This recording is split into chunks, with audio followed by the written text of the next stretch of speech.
Turner Cup Finals, they were riding an 8-game win streak. They made it 9 straight thanks to a 7-goal offensive explosion in Game 1. In Game 2, all they needed was 1 goal. They got it from Jeff Medill. They won it 1-0. Game 3 shifted to Fort Wayne, Indiana, and the Comets did not disappoint a sellout crowd. They scored in the first minute and held on to win it 3-1 to set the stage for a dramatic Game 4 next from Fort Wayne.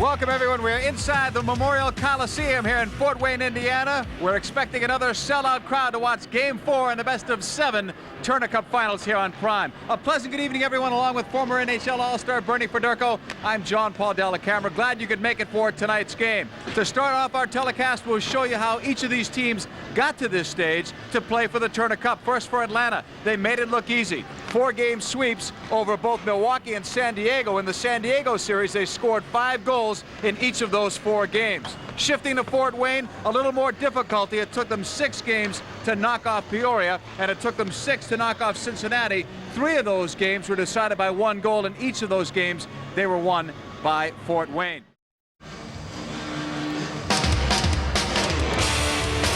Welcome back, everyone, to Fort Wayne, Indiana. This building will be jumping tonight. It's the Atlanta Knights and the Fort Wayne Comets. Game number 4 in the best-of-7 Turner Cup Final Series. Along with Bernie Federko, I'm John Paul Della Camera. We are all set to drop the puck. Blaine Angus, the referee, will do the honors at center ice. There's Peter Sidorkowicz. He will start in goal. No surprise for Fort Wayne. He's done well. He came late in the season. No surprise at the other end. Mike Greenlay will get the call. We're underway. Atlanta with it. They go to the right side. Eric Sharon's pass was knocked down by Richardson. Richardson will take it over center, and he dumps it in. Fort Wayne chasing. That's Boyce laying a check on Cross. Dug out by Middendorf. He brings it around, and it's blocked out to the right point. Lead pass, Edgerton. Didn't have the stick down. Sidorkowicz fires it around the boards. Boyce will take it. In the white, orange, and black are the Fort Wayne Comets. Atlanta in black, white, and teal, the most popular color these days, merchandise-wise. Here's Bill McDougall, the man who has 11 playoff goals. Intercepted by Lucic. There's a breakout to Purvis. Giving it up to Chin. Scores! Colin Chin!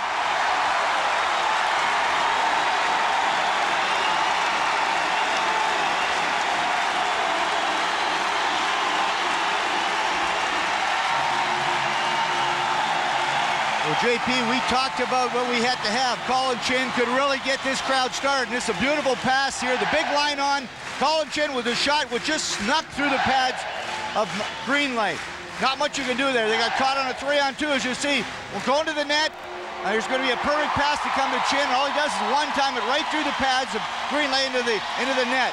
But what a great start. 50 seconds into the game, you can get the leading goal, first goal of the game, something that Atlanta certainly didn't want to happen, but something that Colin Chin, something that this line dearly needed was to get going and get this crowd here in Fort Wayne going. So a big goal for Fort Wayne right off the start. His 7th goal of the playoffs, but his first in this series. That's a big one. And it's a 2nd straight game in which the first goal was scored in the opening minute by the Comets. Here they come again. Into the corner. The centering pass was deflected at the short side by Greenlay. Now behind the net. A battle for it there. Dug out by Darren Smith. Darren Smith, number 17, hugging it along the near boards. And now it's taken away by Ruff.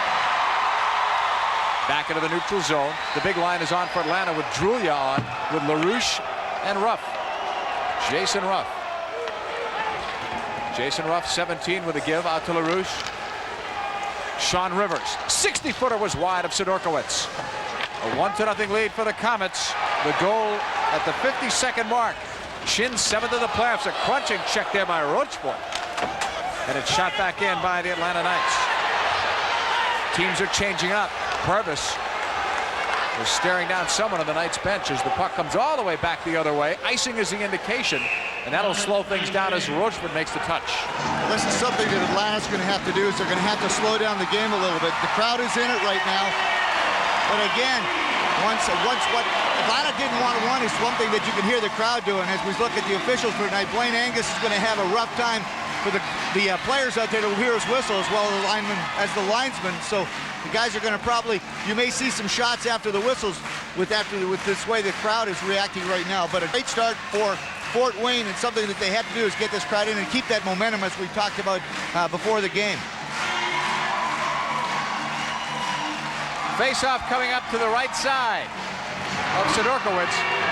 Gretzky is in along with Colin Chin. Gretzky wins it out at the point. Left shot is wide of goal. Now behind the net it goes. Medill can't get it. Along the boards, the attempted clear-out pass was blocked by the Knights. Medill shooting it in. Sidorkowicz sticks it around the far side. It was intended for Simplakov. It's centered out in front of a deflection, and the Comets break. Leading it was Chin.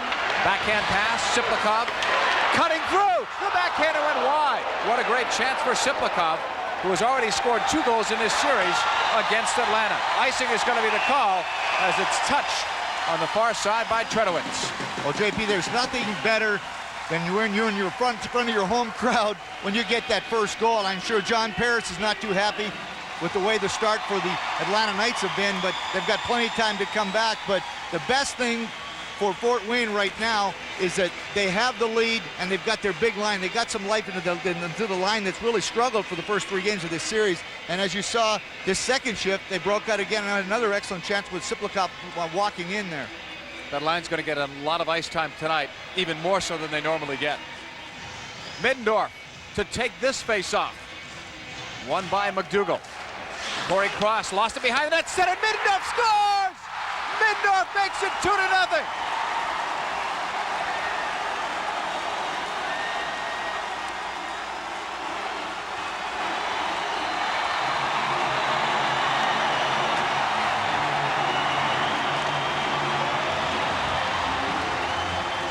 Max Middendorf in the lineup because of Messier hurt, and it's a beautiful play here.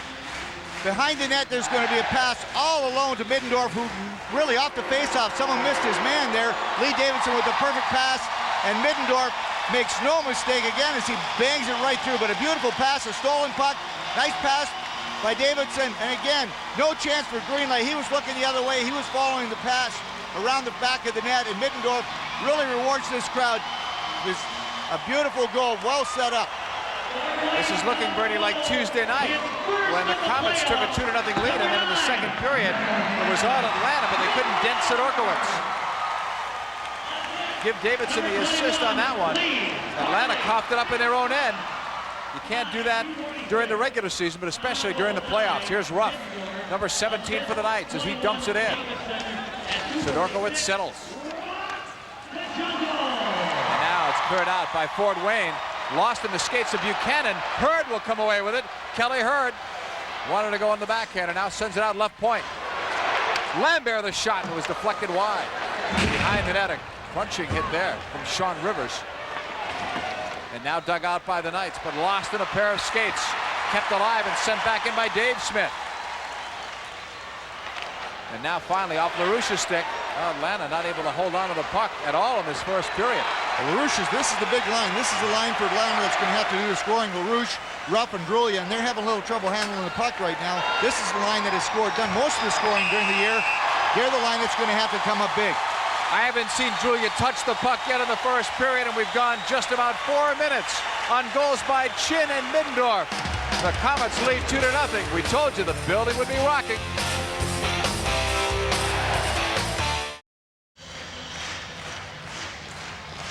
Comets fans are extremely excited here in Fort Wayne with a 2-0 lead for the home side, and we still have 16:06 to go in this fast-moving opening period, at least for one team. And Atlanta hasn't had a shot yet, which they got to get going real quick, or this could get buried real quickly. Colin Chin just dumps it in. You could see it in Chin's play for the opening faceoff. He came out on a mission. Simplakov, very much an underrated player in this league. Battling behind the net, Campo checks him. The crowd wants a penalty.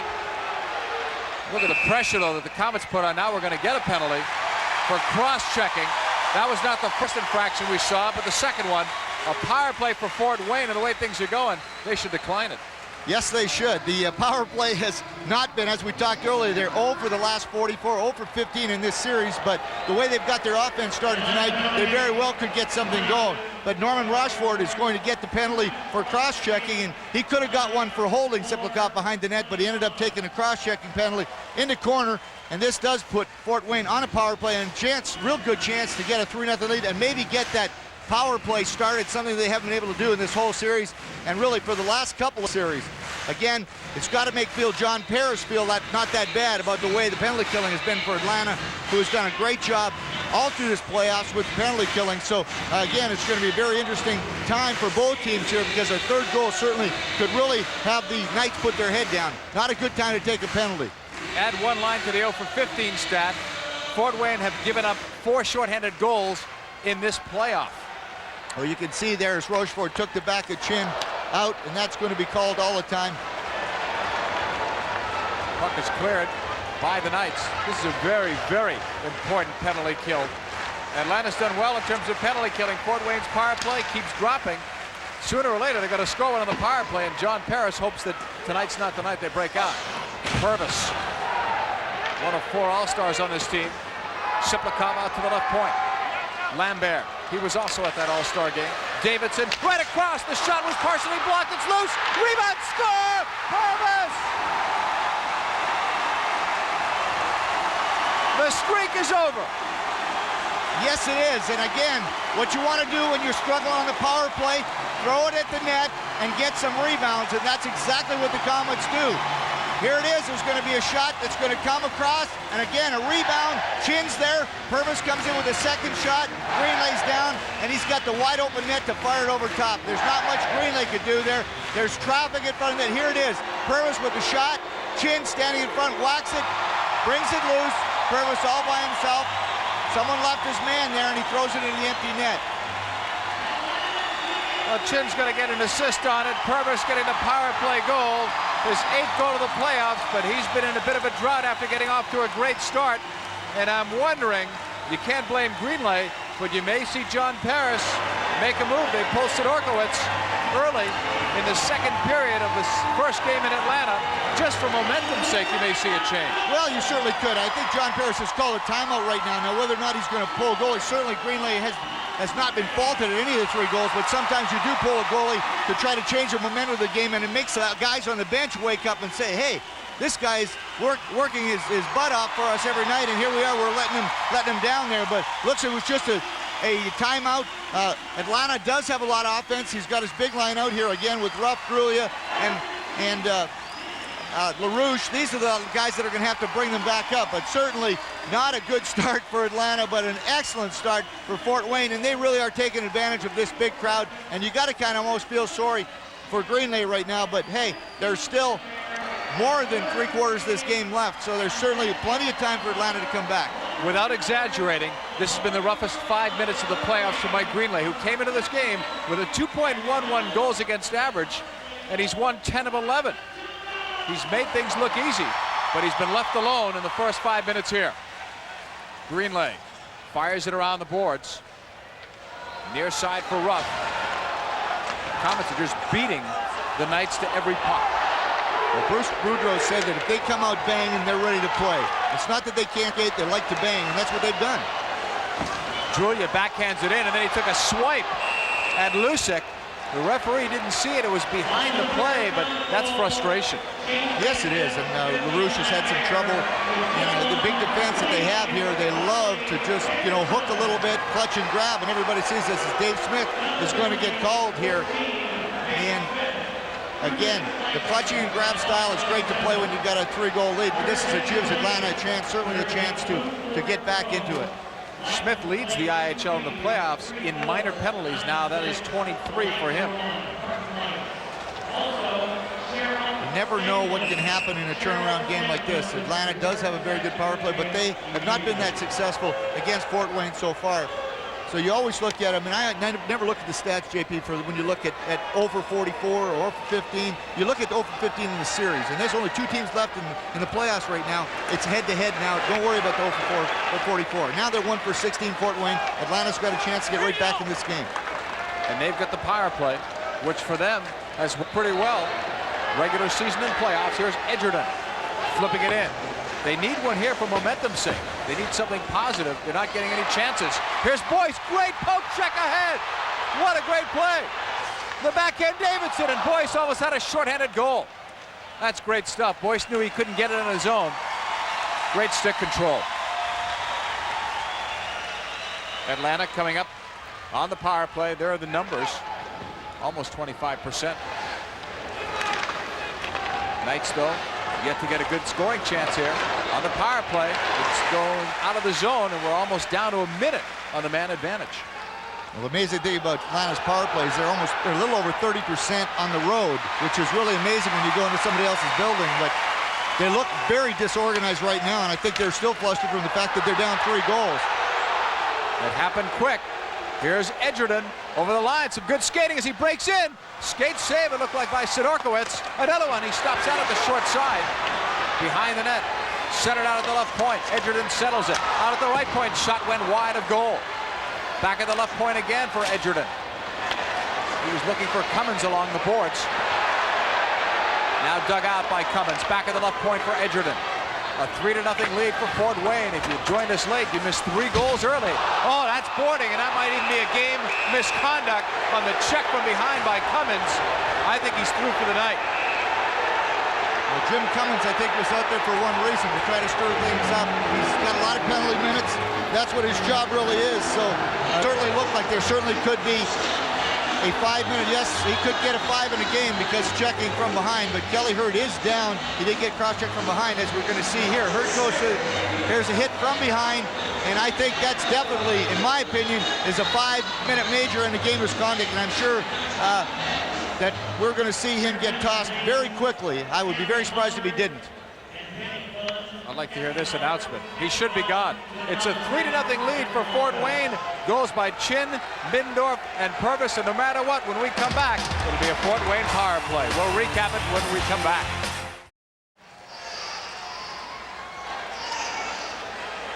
Welcome back, everyone, to Fort Wayne. And Bernie Fedorko, if you really want to get your power play going by practice makes perfect, they're going to have 5 minutes now to get something generated with a 3-0 lead. Well, they certainly are, JP, and I still can't understand. He did get a 5-minute major, but I don't understand why he didn't get a game misconduct. That always comes with a game misconduct when you're checking from behind, as we see that was clearly a check from behind, and I do not understand why he hasn't been ushered off the ice yet, Cummins, but they just did call 5 minutes.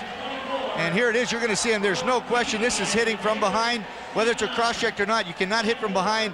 That's boarding, and that should have been a 5-minute major on Kelly Hurd there. Cummins ran Hurd from behind, and I can't believe that he didn't get a game misconduct for that, but he does get a 5-minute major.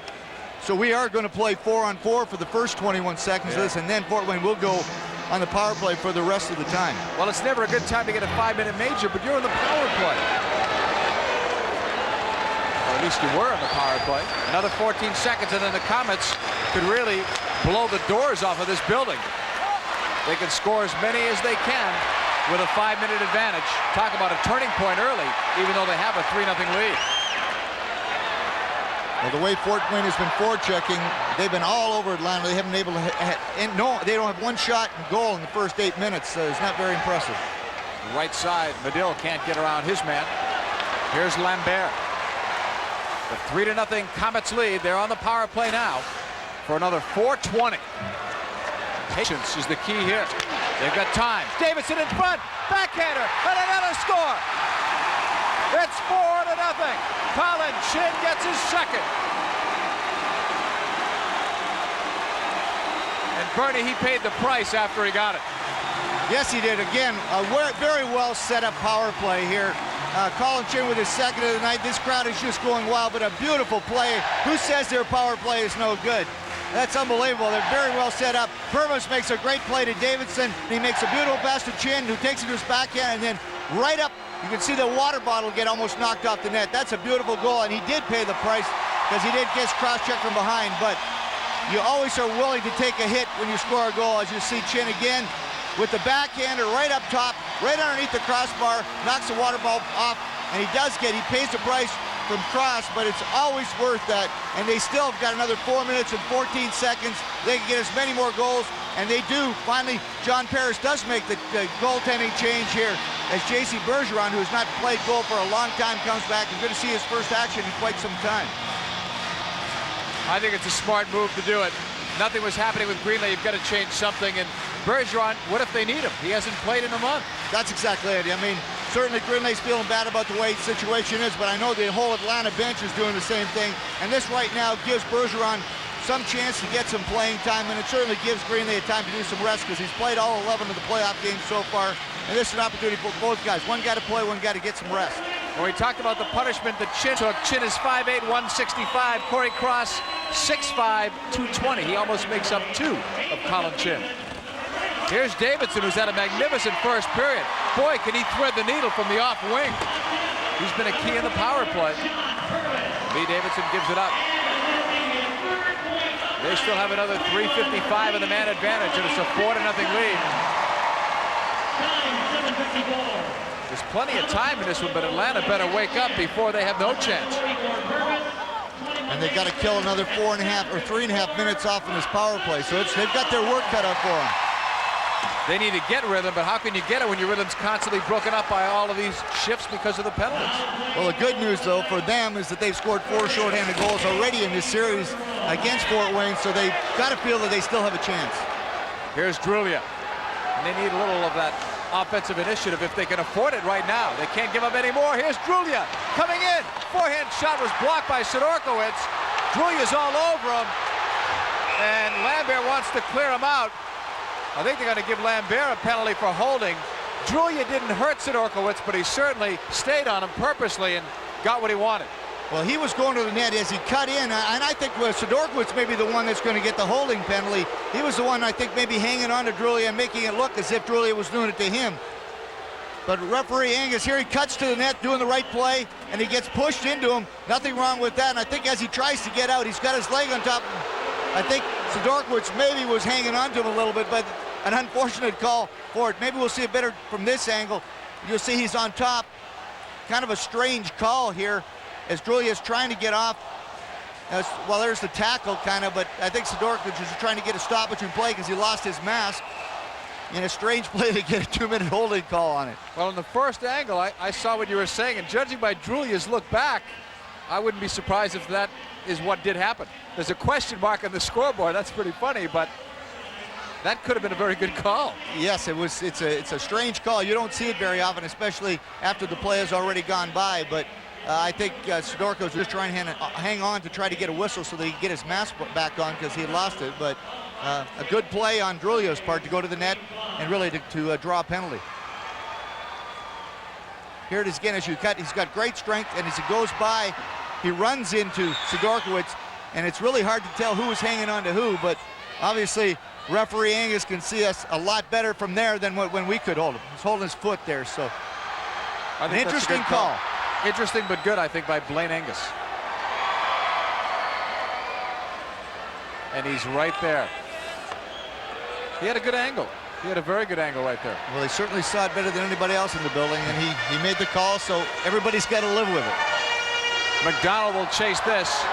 It's now going to be 4-on-4 for a little less than a couple of minutes, and there'll still be a 1-minute power play after it's over for the Comets. Here's Boyce trying to split the defense, giving it up. No backhand chance that time as Wickenheiser was taken down. Along the right boards. Knights are in trouble here. Back to Rivers. That was Dubois that gave it up. Sean Rivers, second in points among defensemen for this club. McDougall tripped up. Wickenheiser, former #1 draft choice, not just by Montreal, but the entire NHL going back some years. Now it gets a little ragged as it's dumped in by the Knights. 1:12 left on the 4-on-4 situation. A 4-0 lead for the Fort Wayne Comets. 2 goals by Colin Chin. Middendorf has 1, so does Purvis. From the off wing, a save made off the Gretzky shot by Sidorkowicz. Along the far boards, Gretzky centers it. The pass, one pass too many. Ruff had a chance to shoot it, or make it Tanguay. Now it's Davidson and Tanguay battling. Centered out. Dupuis fires, it's blocked. Dubois may have saved the goal. Trenowitz kept it in. Middendorf being held. Good strength there by Middendorf. Penalty coming up, it's delayed. Atlanta is just burying themselves here. That's a 4-on-4.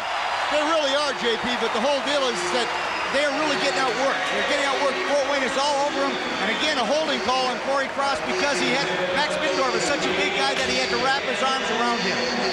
Middendorf is 6'4", going up against Cross. That was a big battle, but the referee says Cross lost the battle. It's 4-0 Fort Wayne.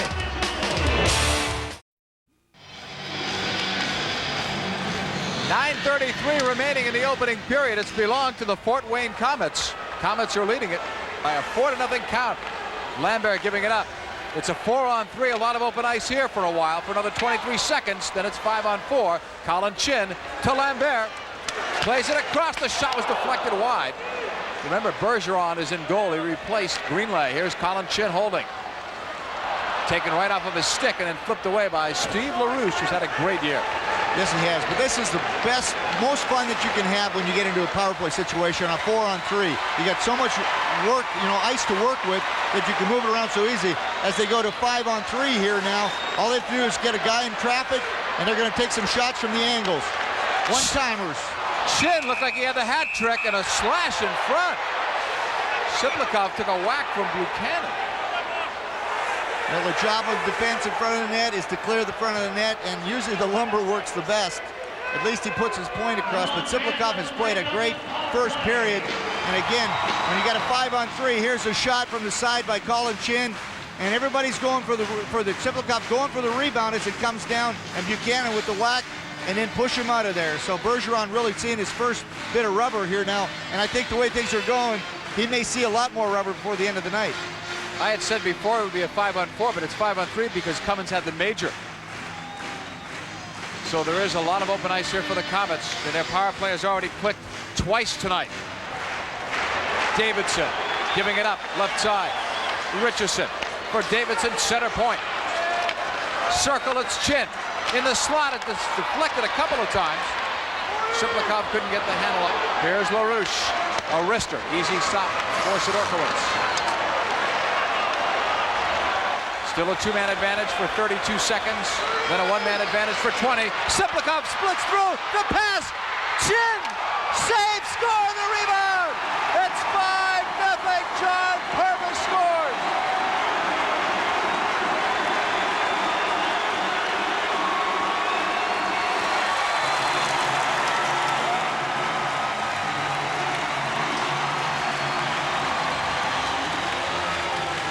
Well, the Comets are really taking it to him, and again, Shiplikov with a great move, splits the defense, and then a beautiful pass to Chin, who tries to deke to his forehand, hits the post, the puck lays there, and Purvis comes in. Puck was not covered up and knocks it into the empty net. But a beautiful goal again on a 5-on-3, and Shiplikov, there it is, splitting the defense. What a great game he's playing. A beautiful pass, Chin hits the post, the puck comes back, and it's laying in the crease. And Purvis all alone just knocks it into the empty net. Well, the two guys you talked about at the top that had to do something have done it already. In the first period, still not over yet. No, it's not. Well, this is the big line. I mean, you've got two big lines in this. You've got the Purvis, Chin, and Shiplikov line, and then you've got the LaRouche line with both Drulli and Rupp. And Atlanta's big line has done nothing, and they really haven't had the opportunity. But again, they're playing real well, Fort Wayne is, and they're really dominating the play. That's why it's 5-0. The hardest worker for Fort Wayne, you couldn't tell me who it is, there's so many. The hardest worker for Atlanta is John Paris, the coach. He's going the length of the bench. He's working on psyche, he's working on this game, he's working on the next game. The whole series could change tonight. That's exactly it. And the scary part is, JP, he's already tried everything, and we're only 12 minutes into the game. He's already called a timeout. He's changed goalies. What is there left to do? I mean, all he's got to do, the guys have all been in this situation. Everybody's been blown out before. What they have to realize, Atlanta, is right now, they have to play right now for Sunday night. That is the most important. The next game, Game 5, is what they have to play for. And if they don't play for Game 5, they're going to get themselves into a bigger rut than they in already. Well, I expected the building to be rocking tonight, but not with 5 goals from Fort Wayne in the first period. No one expected a blowout for either side at any stage of this. Along the boards near wing, Comets look to move it out. Deflected in front, and Sidorkowicz was cat-like quick against Ruff, and that ended the penalty on Cummins as we look at shots on goal. And that's very misleading when you think about it. Fort Wayne has had, well, 8 shots and 5 goals. Well, you know what, you look at scoring chances, every one of those 8 shots have really been excellent scoring chances because they've had a 5-on-3, they have a lot of things. But it's Sidorkowicz makes probably his only big save because Rupp would have had the empty net on the far side on his backhand, but he stuck out his catching glove and he corralled it in underneath his body. So he's still sharp. Even though that he hasn't seen a lot of rubber yet tonight, he's still sharp, and he really can feel the crowd's presence in himself. And you can see, you can bet that every one of those guys on the Fort Wayne bench has just got more adrenaline than they can handle running through them right now. Gretzky in for this face-off. Younger brother of the great Wayne Gretzky played against him earlier this year when he was called up to Tampa Bay. Medill right across in the slot. 2 players working on the defensive end. Now it's Dupuis. Takes a check. The puck bounces strangely back to Sidorkowicz, who covers it up. You know, one player we've not seen, correct me if I'm wrong, is Kelly Hurt after that check. I don't know if he's in the locker room or on the bench, but after that check from Cummins, he's not come back in. Well, those are very dangerous hits. You always worry about someone getting into that situation. I think that's one thing that everybody that's ever played hockey is always concerned, as we see Bruce Boudreau feeling very good about himself in a way his team's chances are tonight to even this series. But it's always very scary as we see how many years he did play a lot of hockey. He played for the Comets 3 years ago, and for 2 years, 90 and 91. He went over and coached in the Colonial League with Muskegon last year, and he's back as head coach this year and doing a fine job with them again, getting them a chance to win another Turner Cup, their 2nd in a row. Tough act to follow. He succeeded Al Sims, who won it all last year. Here's a shot wide of Sidorkowicz by Rochford. Brent Gretzky misplays that bounce, got it back, but there's something else going on between 2 players, and they may both be going off. And it's Dubois for Atlanta and Siplikov the other way for the Comets, away from the puck. They were just mixing the play up. Siplikov doing what he's supposed to do. He's supposed to be out on the point, covering his man. And Dubois didn't take kindly to it. They got their sticks up, and they are sent off both 2 minutes for high sticking. It's a tough game to officiate when you think about it. One team winning big 5-0 against a team that's had it pretty easy throughout the playoffs, and a team that doesn't get blown out very often, and now you see a little frustration. It's a tough one. Well, yes, it is, JP, but I think maybe it's really kind of good. I think John Parrish got to look at this saying that it's pretty good right now, because what has happened in the past is they have breezed through. They outshot Fort Wayne 37-21 the other night, still lost the game, but he probably thought they played pretty well. Tonight they're not playing. Maybe this is a wake-up call right now. Maybe they're going to go back in and say, hey, guys, this is not going to be easy. We still got to win 4 games. We've only got 2 done. As you see here, Siplikov takes out Dubois, and there he is. He gets a punch in the back of the head that always feels real good. Wakes you up. I didn't see anything Siplikov did wrong there, but I saw something Dubois did that's not in the rule book. Or it is, but there's a penalty for it. Maybe he got 2 minutes for receiving. Wickenheiser in for the draw, and he'll win it. Back for Lambert. Lambert got around that check from Drulia, who looked like he had gotten hurt on that play, but he's all right. The referee's got his arm up for another penalty. That one I didn't see. I was watching Drulia back the other way. Well, he's called a slash, and it looks like it's going to be on Rivers or LaRouche. He called somebody, and it's Atlanta. It's LaRouche that's going, and it's a slash. So it must have been behind the play. And those are going to not get. Now you got a situation where they're back 4-on-3 again. Here's LaRouche. He hooks Lambert a little bit. I didn't see the chop. There it is there, right in the back of the leg. And that is a penalty in any league, and not something that you need to do when you're trailing 5-0. And he's sitting in the box, 2 minutes for slashing. And again, Fort Wayne goes on a 4-on-3 power play, which again, as I said earlier, is one of the easiest power plays there is, because you've got more room to work on the ice. You can move it around, get a guy in front of the net, and all you do is kind of form an umbrella, try to slide it back and forth. As a 3 for 5 already on the power play tonight, that drought that they've had is over, and maybe over for big time. Davidson unofficially has 2 assists. He might even have 3, and he's got the puck right now. He's keyed it. Chin has been no slouch either. That might have been his first mistake in the first period. He mishandled that puck. Davidson fires it in wide. Purvis takes the punishment, stays with it. Purvis played in Germany last year. Gives it up in the near circle, right across, Chin on his knees. Wouldn't that have been a spectacular goal? Davidson, center point. 29 seconds left on one penalty. There's so many of them on the board. Purvis, side of the net, tried to center it. It was deflected out. You've got Davidson and Dupuis at the point. Here's Davidson passing it. Stopped on the short side by Bergeron. Purvis with it again. Big John Purvis takes it behind Bergeron. Shot goes in wide from Davidson. Dupuis keeps it in. It rolls along the dasherboards. Blocked by Purvis. And now deflected out of the zone. Finally, Rivers cleared it out. And a whistle on the offside. I'm trying to sort out all of those penalties that are still up there on the board. Still 32 seconds left on the one penalty to Siplikov. Same deal on Dubois. And 44 seconds on the LaRouche penalty. Not a well set up power play there. Again, they had a couple of guys in the wrong positions. Instead of trying to slide across for the one-timers, I think Davison was in the wrong position there. He wasn't able to get any shots away. And Dupuis was in the wrong position. They should have switched sides so they could have maybe slid it back and forth. They got some one-timers, but again, they still got plenty of time to get another one set up and try to get another goal.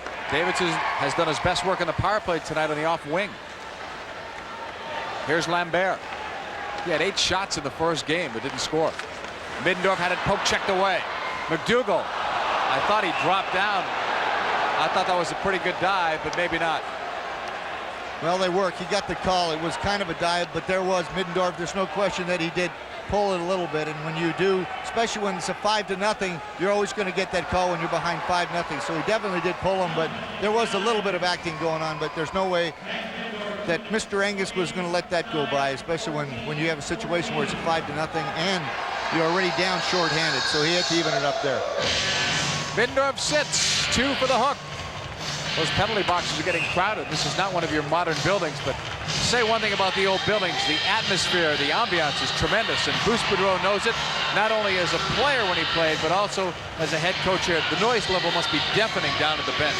Well, it really gets you going, and that's what's so fun about this game. You get into a confined building like this, and it's full, and everybody's loud and screaming and hollering. It makes it a lot more fun to play. I mean, you're right beside me, and on the first goal, I could hardly hear you coming back in conversation. That's how noisy this crowd was. They exploded like the Comets did. Here's a chance for Atlanta. McDougall was blocked by Lucic. And then Lucic takes him out. Here's Lambert. 4-on-4 right now as it hops right through, and the issue call is made. The face-off will come all the way back to the other side. If you're just joining us, it's 5-0 in favor of Fort Wayne. 2 each by Chin and Purvis, and 1 by Middendorf, and a ton of penalties in the opening period.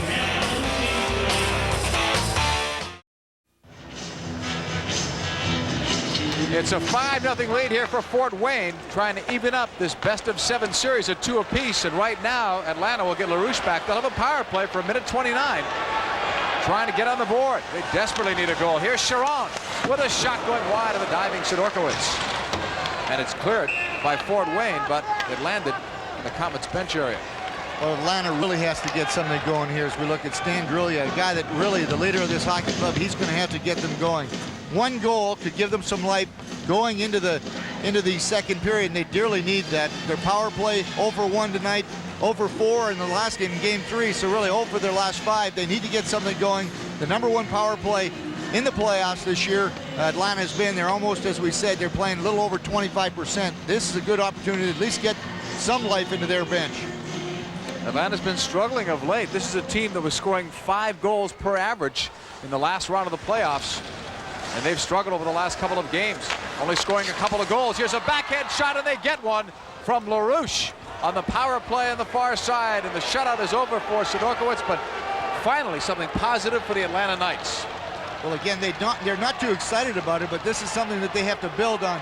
LaRouche, after the face-off, LaRouche is going to end up going to the net. Drulia just takes a shot that I think gets deflected first. Yes, LaRouche deflects it first, and then is able to, on his backhand, slide it underneath Sidorkiewicz. So, again, just get it back to the point and take a shot. As we'll see from Sidorkiewicz's angle, you see LaRouche to the left of your screen is going to come, and as the shot comes through from the point, he is going to get a piece of it with the deflection right there, and then he's able to slide it underneath Sidorkiewicz's glove into the empty side of the net. But a nice goal by LaRouche, and really something for the Atlanta Knights to build on.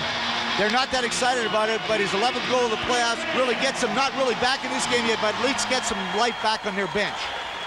The next goal now becomes important. If they get it, maybe a little roll, maybe a little momentum, maybe the game settles down. If Fort Wayne get it, who knows? Lambert off the boards.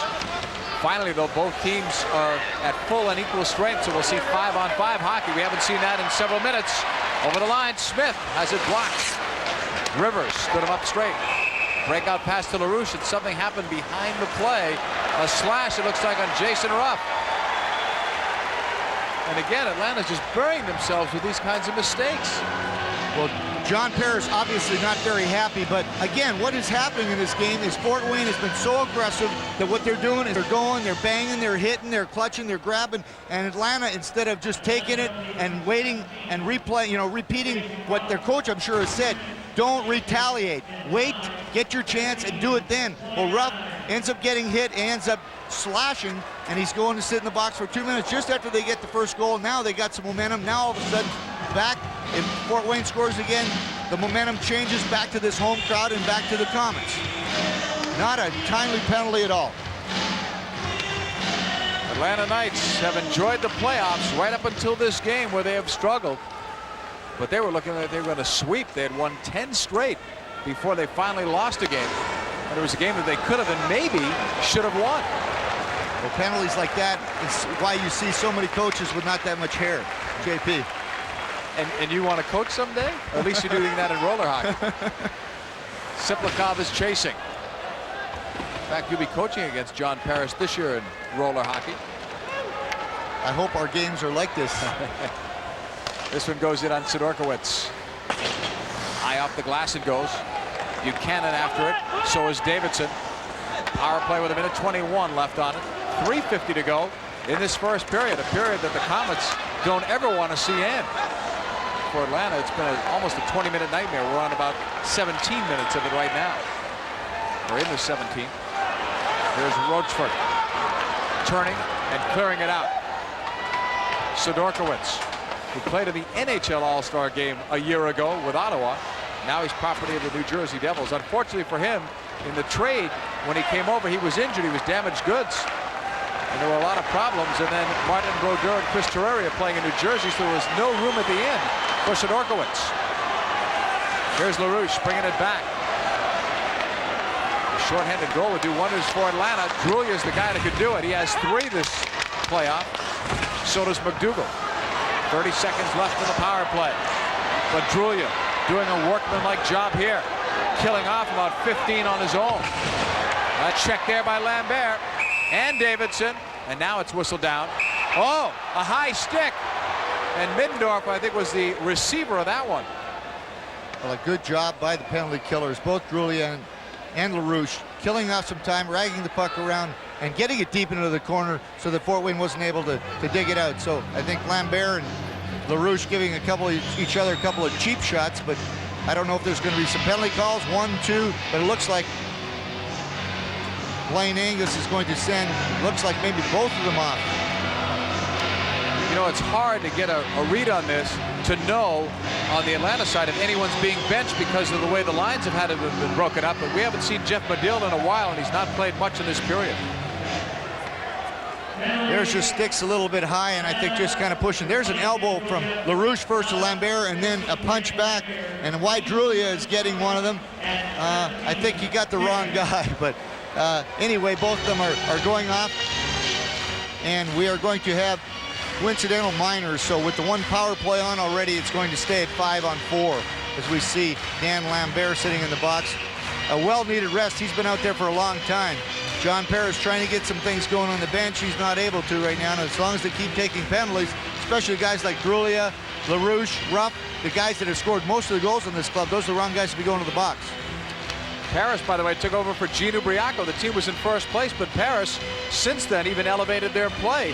He was brought in to coach their roller hockey team indoors, and then he was going to coach, from what I understood, their East Coast Hockey League franchise next year. But now he may have a better spot in the IHL.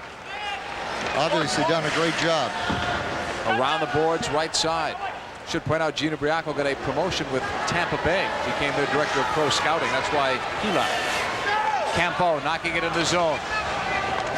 Teams are now even up at full strength. Now on the left side, it's dumped in wide of Bergeron, getting his first playoff action after Greenlay was pulled. Tough to fault him, but John Paris had to do something. On the right side it comes. Smith. Now to Wickenheiser. Wide of Bergeron. Icing call is made, and the faceoff will go back the other way. We're going to lose Bernie Fedorko, who will head downstairs. And it's a good thing that the first in-between period session, I would say, is with the Fort Wayne Comets, because I don't know how many of the Knights would like to talk after this first period. Bruce Boudreau, what a year he has had. He succeeded Al Sims, who won in a sweep last year. He won 3 straight series before Al Sims took an NHL assistant's position out of the West Coast, as I recall, with Anaheim. And Boudreau came in. Lots of times great players don't get the great results when they go behind the bench, but Boudreau has.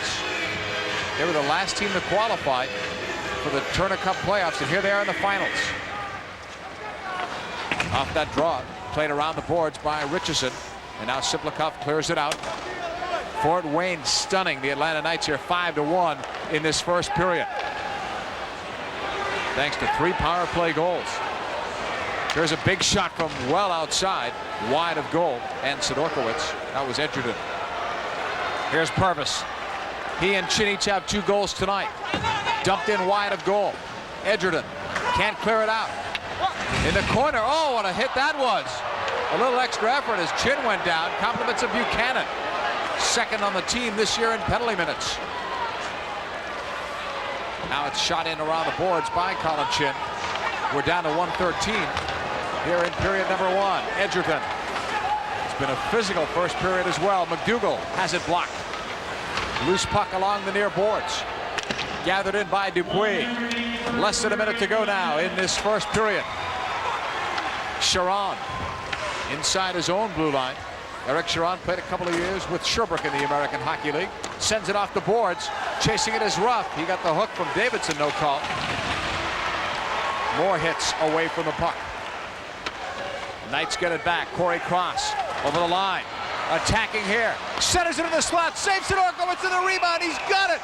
Big save for Sidorkowicz. He robs Jason Ruff. If Atlanta had any luck there, they're only down 5-2. That could have been a huge goal.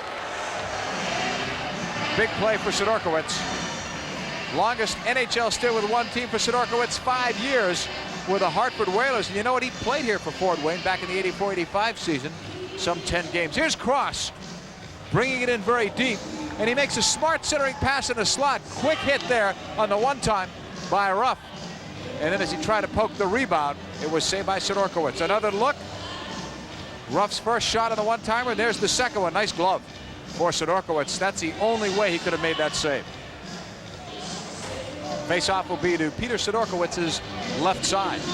33 seconds left in this opening period. Penalty-filled, power play goal-filled, and goal-filled in general, especially at one end.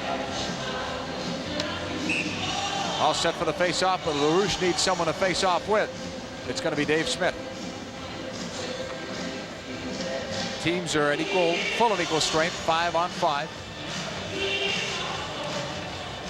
Draw was won by LaRouche. Out at the near point, Dubois shot easily caught by Sidorkowicz, and now LaRouche getting into it a bit with Dave Smith, and that one obviously started at the face-off circle, if not before. Maybe even in a previous face-up, but they kind of followed each other around. There's Eric Dubois, the highest scoring defenseman this year for the Knights. And now, I thought they were going to take LaRouche off, but they're not. They're just moving the face-off to the opposite side, and LaRouche and Smith, same 2, will take it with 28 seconds left in the period.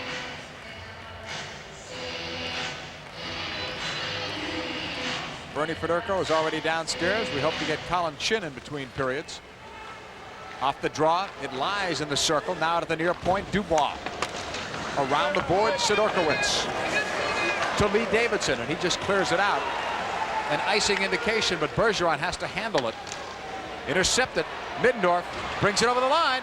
Avoided a check somewhat as it's knocked away. Dubois laying some lumber on Lucic, but that's going to be a stick above the shoulder. Something else happened after that, but there's no call. 21 Lee Davidson with a very strong first period, especially on the power play. On the year for Davidson, he had a 25-goal campaign. As we look at John Paris, who was a coach and general manager for the St. Jean Lynx in the Quebec Major Junior Hockey League before taking the position with Atlanta. Off the draw, Lucic. And that's it. What a first period for the Fort Wayne Comets. They're on their feet, and justifiably so, here in Fort Wayne. 2 goals by Chin, 2 by Purvis, and 1 for good measure by Middendorf. LaRouche had the only goal for Atlanta, who trailed 5-1 after 1.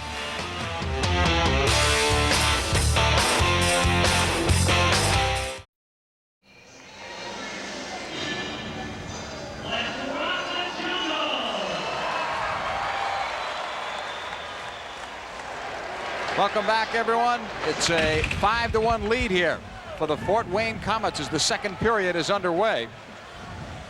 Let's see what the Knights can come up with here to make a game out of it. They were coming a lot stronger towards the end of that first period, but they got to stay out of the penalty box at the very least. Very important first 5 minutes, as they said earlier, and Stan Drulia mentioned that they need to get something started early in that first period. They didn't, but it's still not too late. They got to start it now. That 5-minute major to Cummins was very costly in more ways than one. All the way back in the other end, Sean Rivers on the chase. He comes up with it. Rivers will bring it up into the neutral zone, and he dumps it in. In the corner for LaRouche. Now Edgerton. Some more swiping by players off the puck. Circling with it. That's Sharon. Cummins now coming onto the ice. The shot off Sidorkiewicz. Where to go? Behind the net. Everyone seemed to lose sight of it. Now on the far side. Chin. For Smith, we've got another penalty. LaRouche, I think, had his hand slashed. I assume that's his glove. Or no, it's not. It's not his glove. Well, McDonald has lost his glove, and he's the one that's going to get a penalty, too. He ran LaRouche into the boards late after the puck was already cleared, and he's heading to the box for 2 minutes. And again, another wonderful opportunity for Atlanta, who came a lot stronger in that second period. Maybe it was a big wake-up call for them, and certainly Fort Wayne can't afford to take any stupid penalties, and they certainly can't afford to let Atlanta get some momentum going, as here's a shot goes through that almost goes into the net. Sidorkiewicz didn't know where that was, and it did slide through his pad, and then luckily it went wide. And here the puck goes into the corner. LaRouche is going to go into this corner. We don't see the penalty, but he was run by McDonald, and he ends up in the box for 2 minutes. So McDonald sits for 2. The second period has not been a good period for Fort Wayne. No, it hasn't, and it's been really the best period for Atlanta. They are really, really on fire when they're playing in the second period. They've outscored teams 19-4, so this is their period. This could be 20. Sidorkiewicz, I think, just drove Dubois off track a bit. Medill behind the net passing it. Right side out at the left circle. And Edgerton had it blocked. Boyce doesn't see it. It's under him. And now out of the zone. Brought back in by Cummins. Sidorkiewicz couldn't settle it. McDougall can't either. Center point. Dubois tees it up wide. Oh, Sidorkiewicz was screened in the backhand score from the far side. Don't turn off the set yet. That goal from that far wing side makes it a 5-2 game. Atlanta is still trailing. Well, a big goal for Atlanta especially, and really a big goal for Jeff Medill. Here's a guy that's really struggled. He has not scored many goals. He changed lines tonight, and again, he's going to the net, and really the shot from the point goes wide. Medill, with traffic in front, just comes late. It comes off the backboards, and he just whacks it with his backhand, and it just goes to the short side. As Sidorkiewicz was out to cut down the angle, wasn't able to do much with it. But here we'll see it from this angle. As you see, it comes off the boards, and really, Medill just whacks it with his backhand, and it goes underneath a defenseman's legs, and it ends up behind Peter Sidorkiewicz into the net. The last 5 goals have come on the power play. This is an icing as it's touched by Corey Cross. Medill's 4th goal of the playoffs, 2nd straight on the power play. Well, that might be a wake-up call for Fort Wayne. Well, they certainly can't sit back. Anytime you get a lead, and you know how powerful Atlanta is, they can score. They have an excellent power play, and especially when they're, got a 25% power play, they certainly must have talked in between periods. The reason Atlanta's in trouble because they took 2 penalties. Now, if Fort Wayne does the same thing, they're just defeating themselves. So certainly, Fort Wayne has got to go back into forechecking, getting some banging in, getting the puck in deep, and doing some banging into corners and try to get some turnovers in the Atlanta zone. All set for the faceoff. To the right side of the goaltender. Peter Sidorkiewicz. Dupuis will take it. Taken back up ice. Colin Chin with 2 goals. On his off wing, takes a check. We've still not seen, we've got a stick above the shoulder call. We've still not seen Kelly Hurd. Would like to get an injury report on him if we could, but not since he was cross-checked from behind by Cummins. Well, I think he's out there, so I'm sure you'll see him again. If he was injured, he wouldn't be sitting on the bench. And I think he is sitting on the bench. I believe he is sitting on the bench, so we'll probably see him out real soon, unless he's just encouraging the guys. But I think we're going to see him. There he is right there. He's out right now for the first shift. So he is okay. And that's always, as I said earlier, that's always the most frightening thing to get hit from behind when you're not seeing. You can certainly break a neck real easy that way, and that's one of the reasons they put that penalty into the game, an automatic 5-minute major. Going to worry about concussions. Greenlay left when the score was 4-0. Bergeron has only given up 1. Atlanta's played better, though, since the change. They needed to do something. Back the other way, Buchanan easily stopped by Sidorkiewicz, and he'll cover up with 17:33 left in the 2nd period. But at 5-2, it's a lot different than 5-1. Well, you can see that there's some more pep in all the steps of Atlanta. There's here a perfect example. Buchanan racing for the puck. They can feel that maybe we can get some momentum going. We can get back in this game. And certainly Bergeron in the net now. He hasn't seen a lot of action. They want to really protect him a lot more. And I think that's the reason that John Paris made the move. And maybe it has waken up the Atlanta Knights. Tell you what, if the Atlanta Knights get the next goal, this is going to be a very interesting hockey game. LaRouche for the draw with Dave Smith. They've had a big battle all night. Off the draw, Sidorkiewicz has it somewhere. Didn't know where, but he had it. Jason Ruff teed it up. Well, faceoffs are so important. We talked about it so many times. LaRouche wins the faceoff clean, back to Ruff, and he just one-times it, and Sidorkiewicz really didn't know where it was. It's going to hit him in the blocker, and it stays inside his blocker, and he's really lucky that he was looking behind him. And it's really interesting as we look from above, you're going to see how the shot one-timer, and Sidorkiewicz was looking behind him. He didn't know where it was. It's hard to see from that angle, but anytime you win a clean draw, it's really trouble for the defensive players. I'm glad you said it was hard to see. I was about to have my eyes checked. Here's Rivers with a shot, and Sidorkiewicz flashed out and made that save. Back into the neutral zone for Ruff. Jason Ruff giving it up on the far side. You can see a little more spring, though, in the steps of these Knights. Intercepted, though, by Smith. Here's Hurd, and Bergeron knew he had it and didn't want to fall back and go with it. Well, that's one guy, too, JP, that Fort Wayne Bruce Boudreau had mentioned that he'd like to see start scoring again is Kelly Hurd.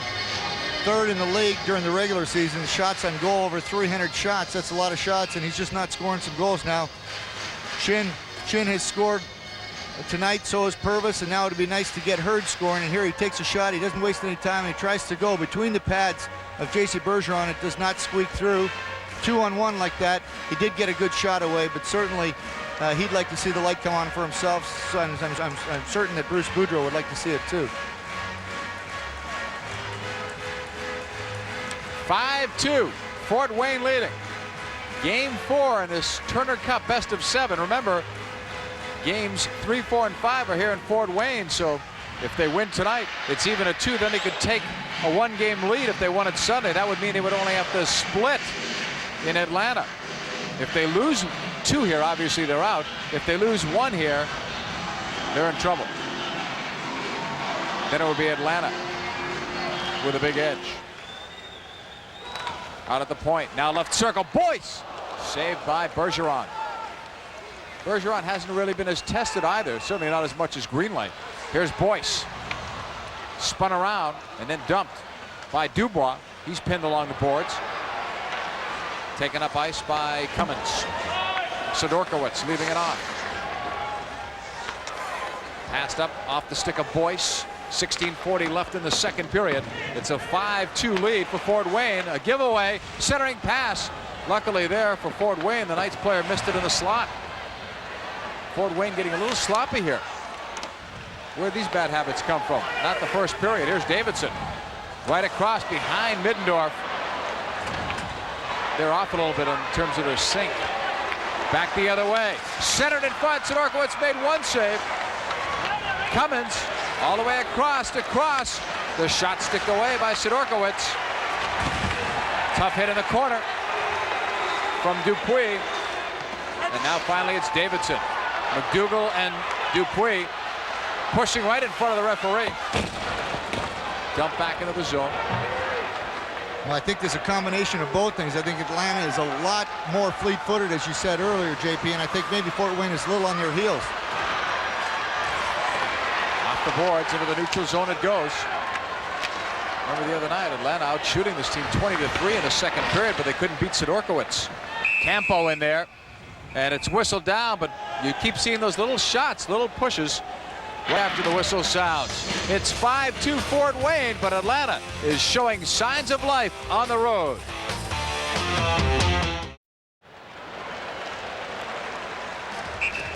Turner Cup finals continue here on Prime. Game 4, Fort Wayne trying to even it up in the best of 7 right now. They're trailing it at 2-1. It's a 7-1 edge in terms of shots on goal this period for Atlanta, but here they come again. Medill being rewarded not just for his goal, but his inspired play with more ice time. Dangerous pass in front. Here's Dupuis. Comets break, dumped into the zone. Bergeron was going to come out, and now Chiron takes it. He ended up playing several games with Tampa Bay this year and reportedly looked good for that team. Some good young talent here that Tampa Bay's interested in. 2 goaltenders and about 3 or 4 defensemen.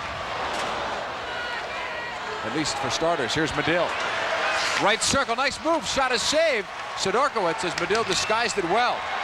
Centering pass, there's Medill again, the turnaround. And it's saved again by Sidorkiewicz.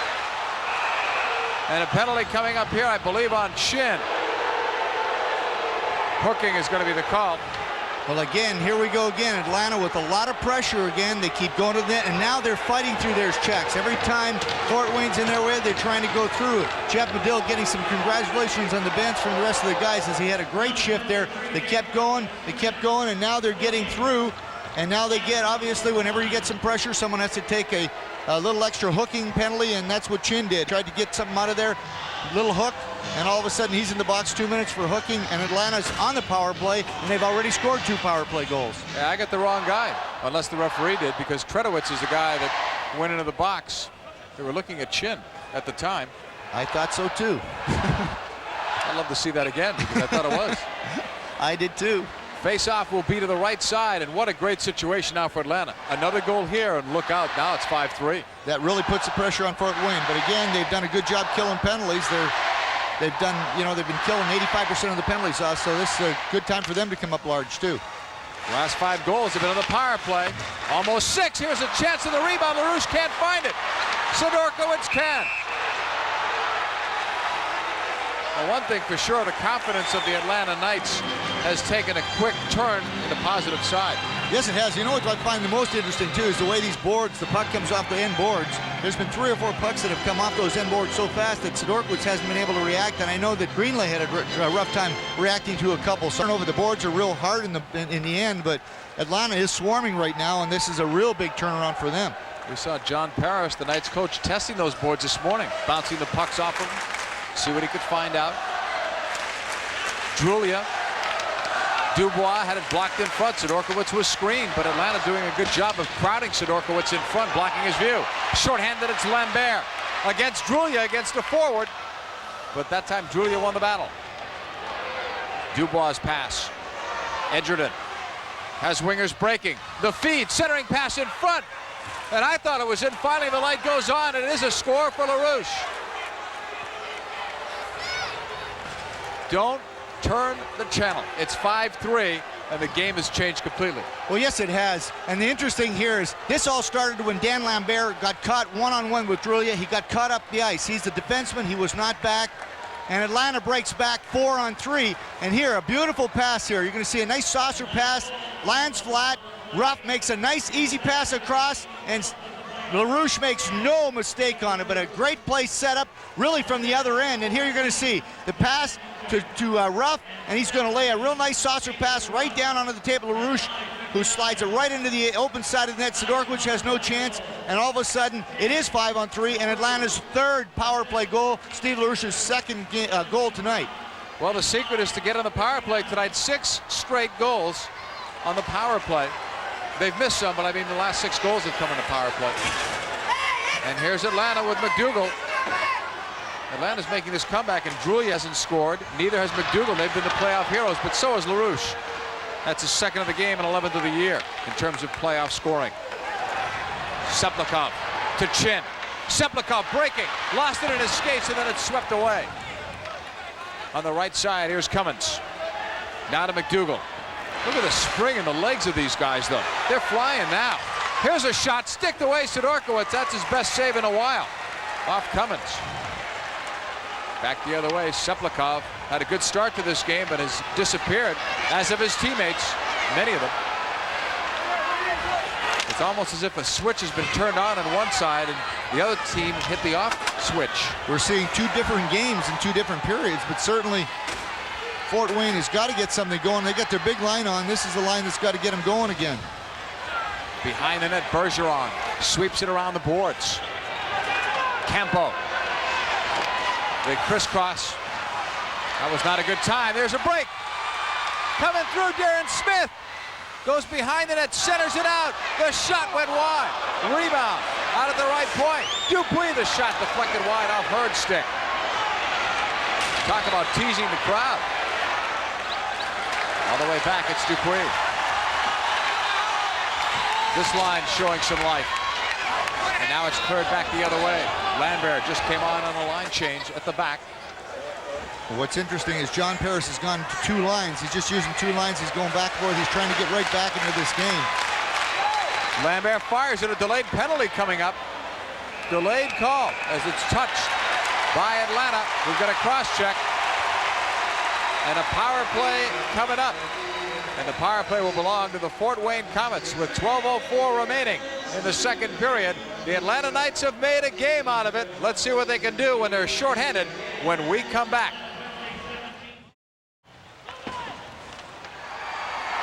Back in the power play, back in the live action, and tip-in score! They won't wave that one off. Atlanta is officially within 1 goal.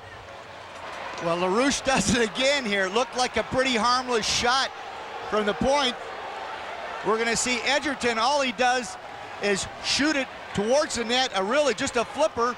And John Paris is awful excited on the bench there. And the guys, again, what a turnaround this has been. You're going to see both Drulia and LaRouche going to that. Just a simple little shot. LaRouche is just going to get his stick on it. And really, Sidorkiewicz really out of position. And it just deflects underneath him into the open net. And I don't know where Sidorkiewicz, Edgerton again, just a flip shot. Again, there it is, LaRouche deflecting it out of the air, and look where Sidorkiewicz is, way out of position, and goes into the net. And we are in a hockey game now, 5-4. Steve LaRouche with a hat trick, his 3rd goal of the night, and really now his 13th goal of the playoffs. We've seen 7 power play goals, and we've seen 2 goals disallowed tonight. What a 2nd period. We talked before about it being a bad period for one team, Fort Wayne, and a good period for Atlanta. The stats were not lying in this case. Well, this is amazing, and especially it's amazing to see Steve LaRouche after he gets that 1 goal disallowed. He comes back 20 seconds later and notches his 3rd one. But a really interesting seesaw battle here. And exactly, it's like we've seen 2 different games in the course of 1 3/4 periods, and the period still isn't over. So what are we going to see for the rest of the game? I don't know, but we're not going to go anywhere. We're staying right here. There's your scoring by periods. It's been all Atlanta in this one. 5-4. And a perfect opportunity now for John Paris to give his big lines a couple of rests. Now he's got Cummins, McDougall out there, Edgerton. So he's really kind of using his players real wisely. They say that Paris is what, a psychologist? Maybe he's a magician. Well, he's pulled something out of a hat so far. McDougall with a pass to Edgerton. Momentum is clearly the Knights' way. All the way back into the neutral zone. It's not very often. I bet even in your entire NHL career, you didn't see too many comebacks from 5-0, even though it was first period. That's a big hole. It really is. And again, they were just, I'm sure, talking about trying to get back in the game, back in the series for Game 5. And now all of a sudden they're back in a chance to win the game. They win this game, then the Comets are really in trouble. Yes, they would be. Atlanta could close out the series right here at Fort Wayne on Sunday. We still have 4:36 in this period and another 20 after it. Tredowitz. Gretzky. Now it's Lee Davidson right in front of the Comets bench. Behind the net it goes. Bergeron leaves it. Some very interesting calls here. What would have happened if they didn't take that first goal away from Fort Wayne when it looked like it was kicked in? Now it becomes a bigger lead for the Comets. That would have been a 3-goal lead, I think, at that time instead of the 2. Things change. Tanguay's pass to Medill. It's blocked. Tanguay in the corner. Behind the net for Gretzky. Centers it perfectly. Blocked in front. The shot was by Sharon. Gretzky again out to Sharon. He settles a rolling puck. Top of the circle. Pad saves Sidorkiewicz, and he covers it. Sidorkiewicz must feel like the guy in the shooting gallery. He's the target in this period. Well, JP, Atlanta clearly in control of this game right now. Again, Sidorkiewicz with a couple of big saves, but again, John Paris using all his players. Medill has come alive since he scored his goal.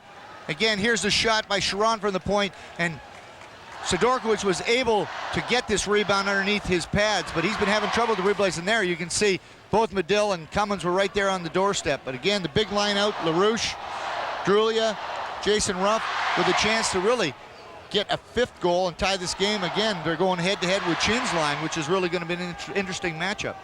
Drulia without a goal. McDougall no goals, but LaRouche has gotten 3. He's made up for it. This guy's one of the most underrated players in the league. He almost had 100 points this year, and you didn't hear people talk about him like they should have. Power plays. Here's a chance in front as we look at power plays. Both teams have benefited tonight. Drulia, this time we're at full and equal strength. Ruff behind the net. Tied up there. Drulia. Deflected free. He comes away. In the slot, the shot saved. Sidorkiewicz off LaRouche, not Drulia. Pass across is deflected. And now here's Purvis. Purvis checked along the boards. Seplikov trying to center it. On his forehand, somehow he kept it. And now Drulia kicked it toward himself. Plays it. LaRouche is behind his man. Sidorkiewicz is out. The net's empty. LaRouche can't get the handle. Was he thinking shot when he should have been passing? He was thinking pass at first, and then he was thinking shot, and I think he changed his mind halfway through because he certainly had an opportunity to tie this game and get his 4th goal. He's down now. Looked like he took a high stick. I thought originally he wanted to shoot it when he saw that the net was open and then decided to pass. John Paris is very upset on the Knights bench. Looks like he said it was near his eye from where he was pointing. Well, I didn't see anything happen behind the play because it was behind the play, but I think maybe he's just a little bit tired and a little winded. And it was a good place for him to go down. But here we'll see if he gets hit here. But there is no call here. Here's the hit right there. And the stick was a little bit high, but again, I don't think there was any intention there at all. I think it's one of those things where Lucic was just getting his hands up to protect himself, and he got his hands up here. And again, LaRouche trying to get out of the way was, you know, I think just got his helmet pushed down on top of his face, and I think he was just going down for a little rest, but he certainly had a chance to tie that 10 or 15 seconds earlier.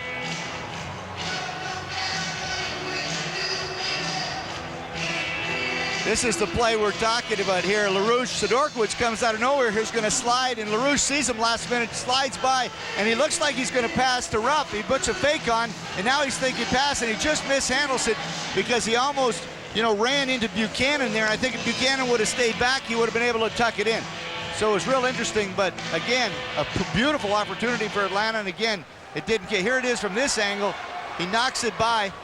Oh, there's the play here where he gets hit in the head, and that's really his helmet just slid down. Back to live action. Richardson. Fort Wayne has to figure out how to get that on switch back. Maybe they should ask the Knights, but they're not going to tell any secrets now. Here's Rochford with a flip into the Fort Wayne zone. Well, as much as the Comets were upset that first period ended the way things were going, they'll be glad when this one's over. It's been a miserable 20 minutes. Check into the corner, and more bodies hit. That was McDougal trying to get something started. Kevin McDonald. Boyce upended. Behind the net, Bergeron leaves it off. 1:45 left in the second period. Smith feeds it across too far. Kelly Hurd keeps it on its way. 1:37 left in the period. It's a 5-4 game. Fort Wayne still leading by 1. I can't wait for your next interview. Coming up in between periods 2 and 3. Bernie Federko headed downstairs. A centering pass in the circle. Glove by Bergeron. A cat-like reflex. Great quickness by Bergeron to Rob Dupuis.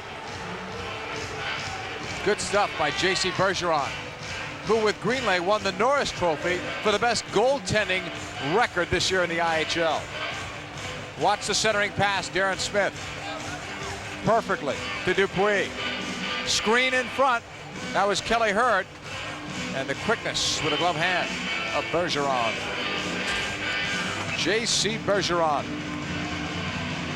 Originally drafted by Montreal, round 6, 1991. He's 25 years old with a bright future.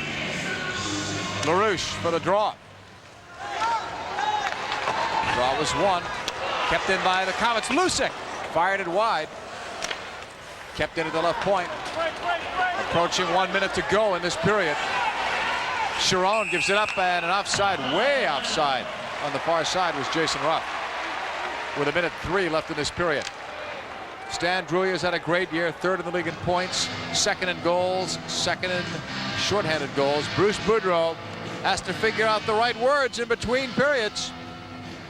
His team could use a little charging up. Atlanta certainly got some of that. Whether it was from their coach or individual players, we won't know until the game is over, but what a great comeback. John Paris, the head coach of the Atlanta Knights. This game being televised back to Atlanta on a local television station. I wonder how many people down there, even the diehards, I wonder how many channels were changed or sets turned off. They'll regret it if they did. Lambert. Now back towards the neutral zone, and that ends up in souvenir country with 54 seconds left. Siplikov, one of those players for the Fort Wayne Comets who had a great start in the first period, but he's been quiet here in period number 2. One of the underrated players in the league. 31 goals this year, 32 assists, 63 points, 6 power plays. There's Kerry Lucic. He had the game-winning goal the other night. It was his first playoff goal in 7 years, and it was a game winner. He had only 1 goal during the regular season. Talk about a timely score in the neutral zone. Picked up by a backpedaling Lambert. 48 seconds left in the period. A 5-4 Fort Wayne lead. Purvis. We're hoping that Bernie Federko will be able to chat with Colin Chin in between periods 2 and 3. That should be an interesting conversation. LaRouche fires in from center. Takes a crazy hop off the glass. It stays in play. Drulia behind the net. The wraparound. Blocked by Sidorkiewicz to the short side. Along the near boards. LaRouche keeps in. In the corner, Lambert. 8 seconds left in the period. Chin. They can't give one up here. Look at Drulia battling. The Knights really want this one. That's it. What a period. Just as badly as the Knights played in the first period, the Comets played that badly in this period. Tempo has changed completely. Full credit, though, to the Atlanta Knights. Down, but never out. They're down by 1 after 2 periods of the Turner Cup Finals, game number 4.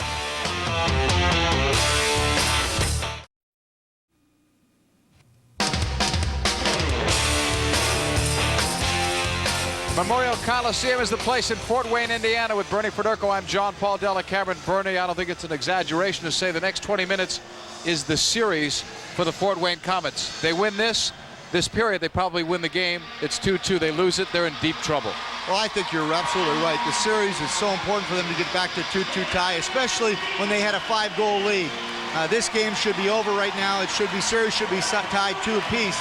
But if Atlanta should come back and win this game, go up 3-1, I mean, the Fort Wayne players got to say to themselves, how can we be in this situation when we had a 5-zip lead? So certainly, probably the most important period of the year, of the season for the Fort Wayne Comets. They have to come up with a big effort, and they got to go back to basics. They got to play the way they did in the first period. They got to get that jump back and take something away from Atlanta. They gave Atlanta way too much room to move in that second period, a fault that was theirs on Tuesday night. Off the draw, here we go.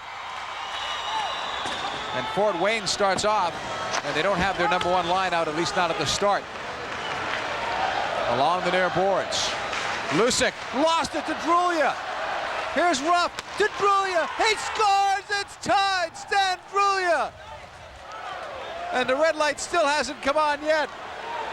Well, that was pretty obvious, and what a wonderful play by both Drulia and by Jason Ruff. And again, from good forechecking. A mix-up in the Fort Wayne zone. Sidorkiewicz really has no chance on it. 17 seconds into the period, all of a sudden it's a tie game. Here it is, Drulia steals the puck, and he loses it, but it bangs back to Ruff. He fakes a shot and passes over to Drulia, and he's got the empty net. And a beautiful goal, a beautiful setup by Jason Ruff. But unfortunately for Sidorkiewicz, he had no choice, and all of a sudden, a chance, and we're all of a sudden tied at 5 apiece. Stan Drulia has been off the score sheet tonight in terms of goals. He couldn't have picked a better time to get a goal.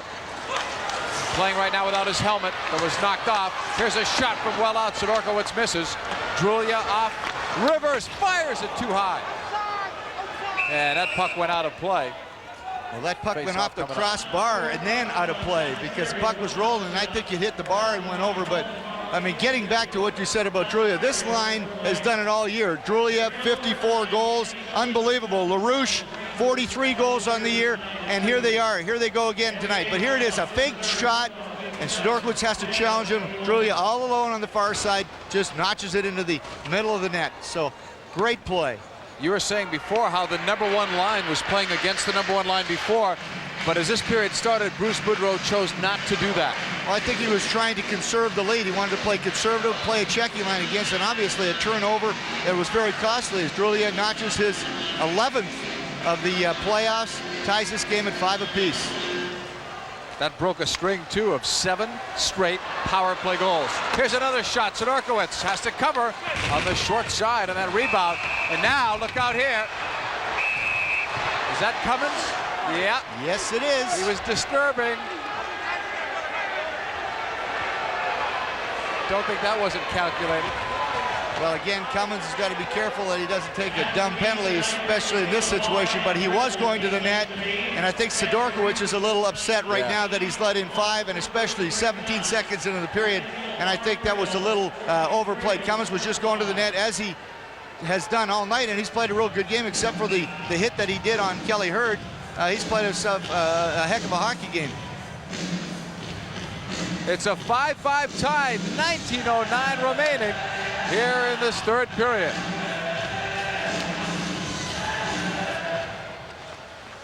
Behind the net, McDonald centers it to Boyce.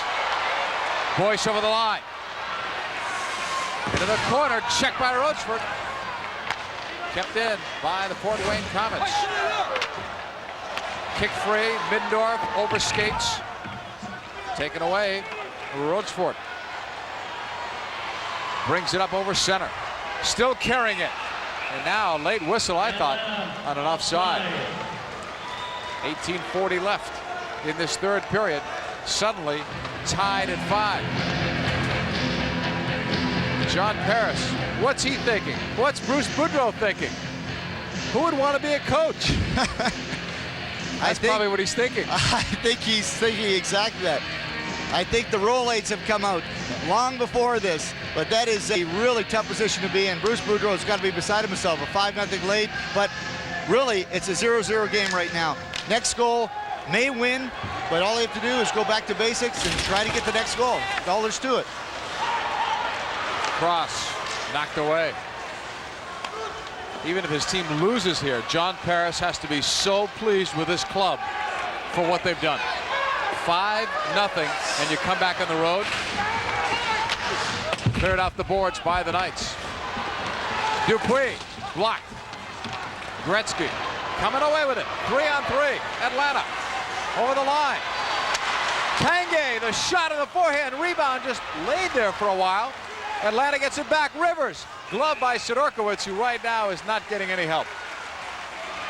No, he is not. He's back there all by himself, and they keep coming to the net. And Rivers, if he would have shot that puck a little lower, Medill was all alone on the far side of the net. He would have been able to knock it in. But Tanguay with a good place. He cut around the defense here, and he comes strong to the net. He's going full speed, and he can't get in far enough on Sidorkiewicz, but he takes a shot from the side.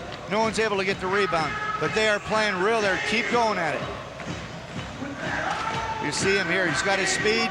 He goes around Tredowitz, and he cuts to the net, and he's not able to get a lot of wood out of it. Sidorkiewicz played the angle real well, and the rebound was cleared by Chin. Sidorkiewicz goes from even thinking about a shutout to thinking about rallying for a win off a deflection off the post and then in. Steve LaRouche has got 4.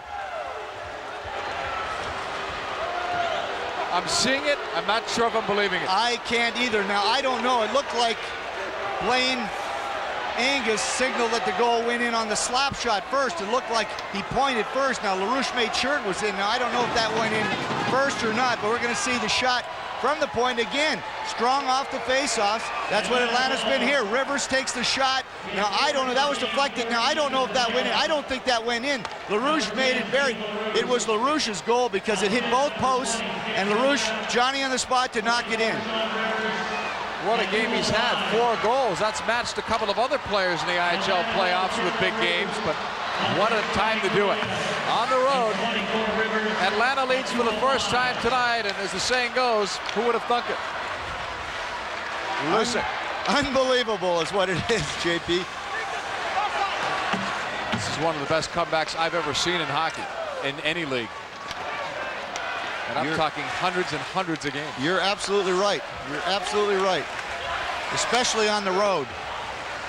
And here, this is a team, the Comets have won 15 of 17 here. This is one of the toughest buildings in this league to win in. It's not over yet, but Atlanta's looking good. Into the corner for Hurd. Along the boards, out at the right point. The shot was deflected wide, and Bergeron was screened. Here's Rochford. Off a check into the neutral zone it comes. Over the line, Edgerton. Bad pass, picked off. Lee Davidson. Leads it for Middendorf. Trying to get around. Great second effort by Dubois, who may have saved a goal. Certainly a scoring chance. Boyce poked away to Davidson. Save Bergeron, and it was knocked away from Boyce. Rochford, another great defensive effort. Right side shot from Campo, steered into the crowd by Sidorkiewicz, but 2 big plays on the defensive end on the other side by Rochford as we pause for a break. It's 6-5. Atlanta suddenly leads on the road.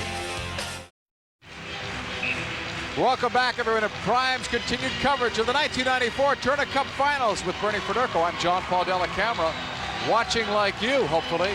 A great Atlanta comeback. 6-5, they lead it. They were down 5-0. You hate to sound like a broken record, but that's really the story if you're just tuning in. This has been a great comeback. We've seen 7 power play goals in this game. Here's Tredowitz. Backhand flip. Taken by Buchanan. Sticks get up a little high. Davidson. Backhand flip in front. It's loose. Swatted at a couple of times. No clear shot on goal. Now in front, Wickenheiser. And Bergeron somehow saw that. It's amazing what he has stopped that isn't even really a shot, but just with all that traffic in front. He sees it, it's loose, he's got it before anybody can knock it home. Well, again, right now he is really into the game. He's concentrating. These guys' reflexes are so sharp that he knows what's going on all the time. And here he is. You see, he's watching. He's aware of where the puck is. And there, he's down, looking for it. And again, you can see his reaction. He knocked that one down as it was coming from behind, and he sees it all the time. And that's the sign of a real good goaltender, and he certainly is a real good goaltender. And he's come into a tough job right now. I was going to say, we're talking about a guy that hasn't played in a month and took a skate cut, remember, towards his lower back in the second period. Or was that this period? That was in the second period. It was in the second period. And there's LaRouche out there again, and I think he's one of those guys like you see on these video games when you shoot down a plane, you get some extra gas in there. Every goal he gets the extra gas back in him. You thought you took care of him. He's still out there. Here's the shot from Lambert wide. Again, as you were saying, they're really off target a lot here in this period. I'm wondering if that's any sign of fatigue at all. Here's Chin. The fresher team seems to be Atlanta, but you'd expect that. Momentum has been theirs. Siplikov trying to get out of it himself. Couple of deflections for Chin. Now Siplikov takes it into the corner where he loses control. Kept it at the point. Lambert, the shot, tip, score! It's tied!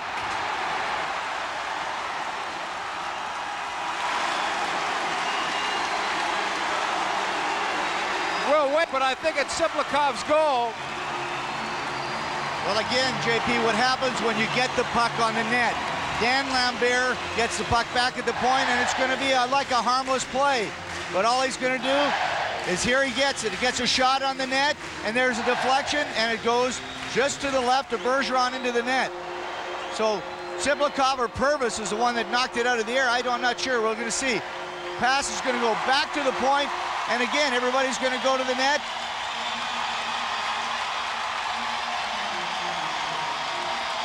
Here it is, coming up here. Lambert's going to keep it in. And there's just a shot. No, it was Purvis that deflected into the net. So it was Purvis that knocks it down and into the net. At least it looked like Purvis to me. It looked like a right-hand shot coming across, deflected in. If it was, that's his third. I think you're right. I don't think it was Siplikov's on that replay. Oh, they're giving it to Lambert. You know what I was thinking? Could it have hit an Atlanta skate as it came through? It may have. It certainly may have, but it did deflect down, and it looked like it hit a stick because it deflected down. So back the other way off a deflection. That's about the only way it seemed like Bergeron was going to be beaten tonight. Shot for the point went wide. Lambert got it. I didn't see Siplikov get it, so if it wasn't Purvis, then I think it may have gone off an Atlanta player. It definitely was tipped somewhere. Well, I still think that could be changed to Purvis because I looked like he waved his stick at it, unless, as you said, it hit another guy's stick. Penalty coming up. It's delayed. Neither goaltender knows who it's on because they're both camped in the nets. The arguing by the Knights, so you know what's going to happen here. It looks like Dubois is going to get called for a high stick or a rough or something, and I can't tell what it was, but it happened out at the blue line, almost behind the play. But what a big turnaround this has come. Oh, that's dangerous. Not in front of the other team's bench. Well, that's going to be it for Dubois. I think he's going to end up with a misconduct out of that because he didn't go directly to the penalty box. He's not too happy with what the call was, but he may end up getting thrown out of the game for that too, or get a 10-minute misconduct for going at the end of the bench.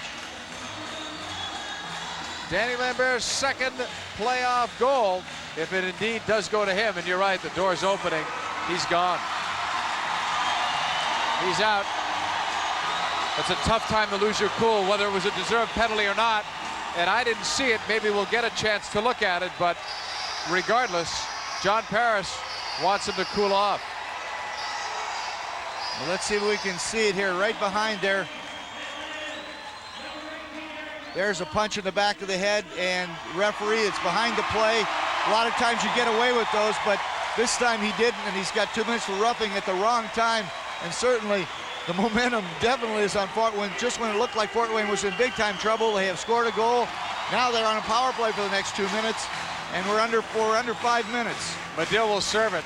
It looked like in the replay that that player, and I couldn't see who it was from Fort Wayne, may have been holding his stick, but Dubois still lost control, and it cost him. And referees always see the second one. That's what's unfortunate Always. about the game, but that's why you have to control yourself. Self-control, especially in a 6-6 hockey game. Davidson shoots it in wide. Purvis. Power play on for Fort Wayne. They can help their cause here. In the corner. Dug out. Siplikov. Out of the right point. Davidson, a shot wide. Now dug out again by Lambert. And taken away by Drulia. Here's LaRouche. Bruce Boudreau will be dreaming about Steve LaRouche tonight as the shot is gloved by Sidorkiewicz. I think Bruce Boudreau and the Fort Wayne Comets are tired of Mr. LaRouche. Power play started off great, Bernie, but they've missed now their last 8 chances. Well, I think we've all been witness to that. What kind of game turned around was after they got that 5th goal. It seemed like they shut it down, and Atlanta came from nowhere. But there was certainly another big save here as LaRouche takes a step to the right and fires it with the puck rolling. And that almost went underneath the arm of Peter Sidorkiewicz, but an excellent save. And again, you can never count Atlanta out, even when they're killing penalties, especially when you got Drulia and LaRouche out there. They've scored a lot of shorthanded goals this year, and they certainly could do it again. Drulia was second in the entire league.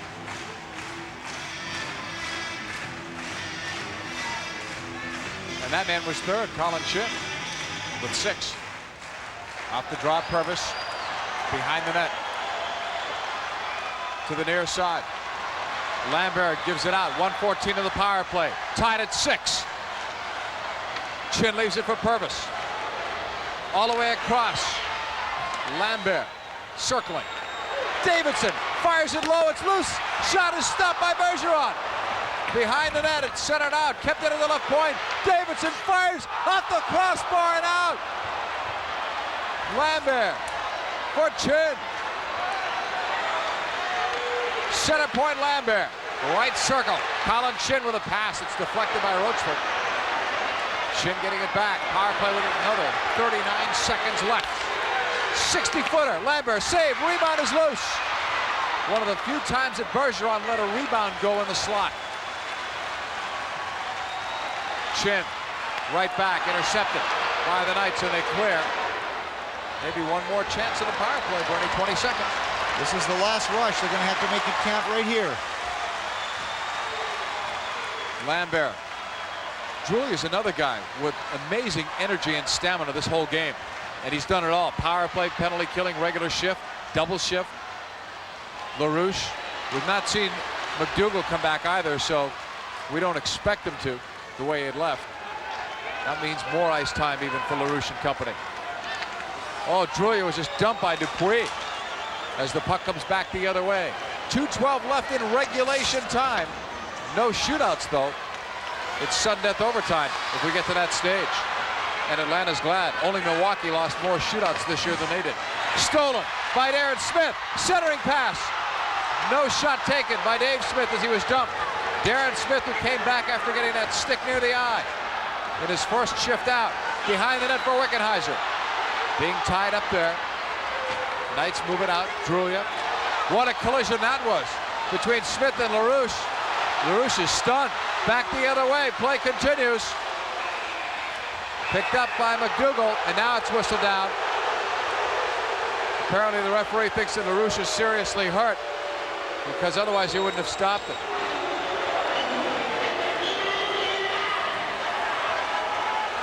Well, LaRouche has been in this position several times today.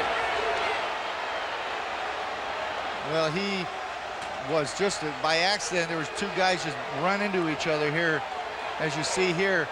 They kind of just ran each other. He caught the stick of Dave Smith across the forehead, I believe, and both their sticks go flying everywhere. I think he's going to be all right. I think he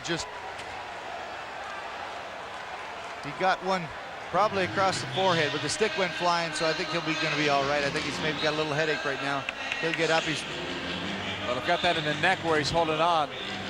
That doesn't feel so good. Gary Hall, the medical trainer, working on him. It is a 6-6 game here as we take a look at this collision. You'll feel it as well at home. He got hit up high.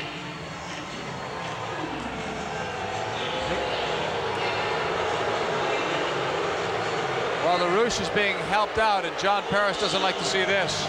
No, but I think there's some acting after you see the replay where he kind of looked with his hand on his chin there. I think that there's maybe a little act going on there, and it's something that hopefully he's all right. But he did get a stick across his chin or his neck or the side of his head, so I'm sure we'll see him back.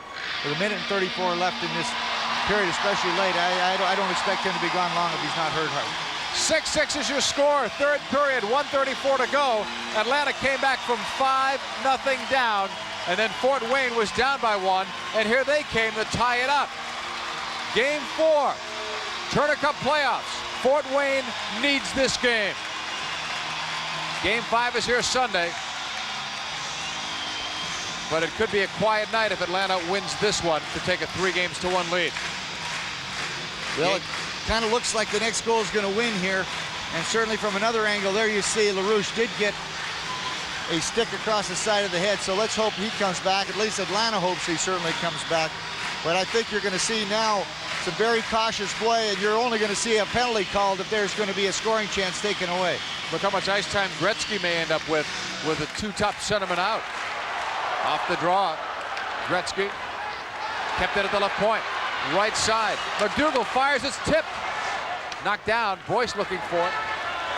It clears the zone and it neutralized Edgerton. Right side pass. Comets in the corner. Checked there by Richardson. No whistle. The puck is still moving. Behind the net, Gretzky centers it in the slot. Cut off. Kelly Hurd. 1:04 left in regulation. That was a bad move. Almost cost Fort Wayne. Poked in by Davidson. Less than a minute to go in regulation time. 6-6. Not your typical playoff score in any league. Dupuis finding some extra energy as he flipped it, but that one went too high over the glass and out of play. 40 seconds of, I don't know, controlled anxiety here. I think what's going to happen right now is this is definitely overtime with 40 seconds right now. This is sudden death. Next goal is certainly going to win, even if it's in the next 40 seconds, JP. But these guys are finding a lot of extra energy for this, exactly for this last 40 seconds, and anything could still happen in this little while. The players will enjoy their next few days off, I guarantee it. I mean, they'll practice, but they'll enjoy after this the mental and physical aspect, especially the players that have been banged up in this game. Purvis, 35 seconds left. Regulation time. Dupuis off the boards. It's played back the other way to Trenowitz. To the near side. Dupuis with a flip. Purvis lost it off the end of his stick. Here's Rivers with 17 seconds left. 6-6 tie. Icing. One face-off coming up, which could be critical, mostly from a Fort Wayne positive standpoint. If they could win the draw, they can get at least a scoring chance. But on the opposite side for the Atlanta Knights, their key is to win this face-off. And they've already lost 2 centermen through injury. Who's going to take it? Maybe Edgerton, maybe Gretzky. Edgerton's out there right now. And for Fort Wayne, you'd expect Chin, and he is definitely out there on the ice. Great place to enjoy IHL hockey here in Fort Wayne. A lot of great buildings around the IHL, and attendance was up 9%. They set a record for average attendance, total attendance. 7 teams averaged over 7,000 a game. Set for this draw, Fort Wayne finished in the 5th spot in attendance. Atlanta, 2nd in Milwaukee. Off this draw, Atlanta wins a big one. In the corner, Rochford trying to clear it out, get some help. The puck finally clears. Here's Ruff. He shoots it with 2 seconds left, and that's it.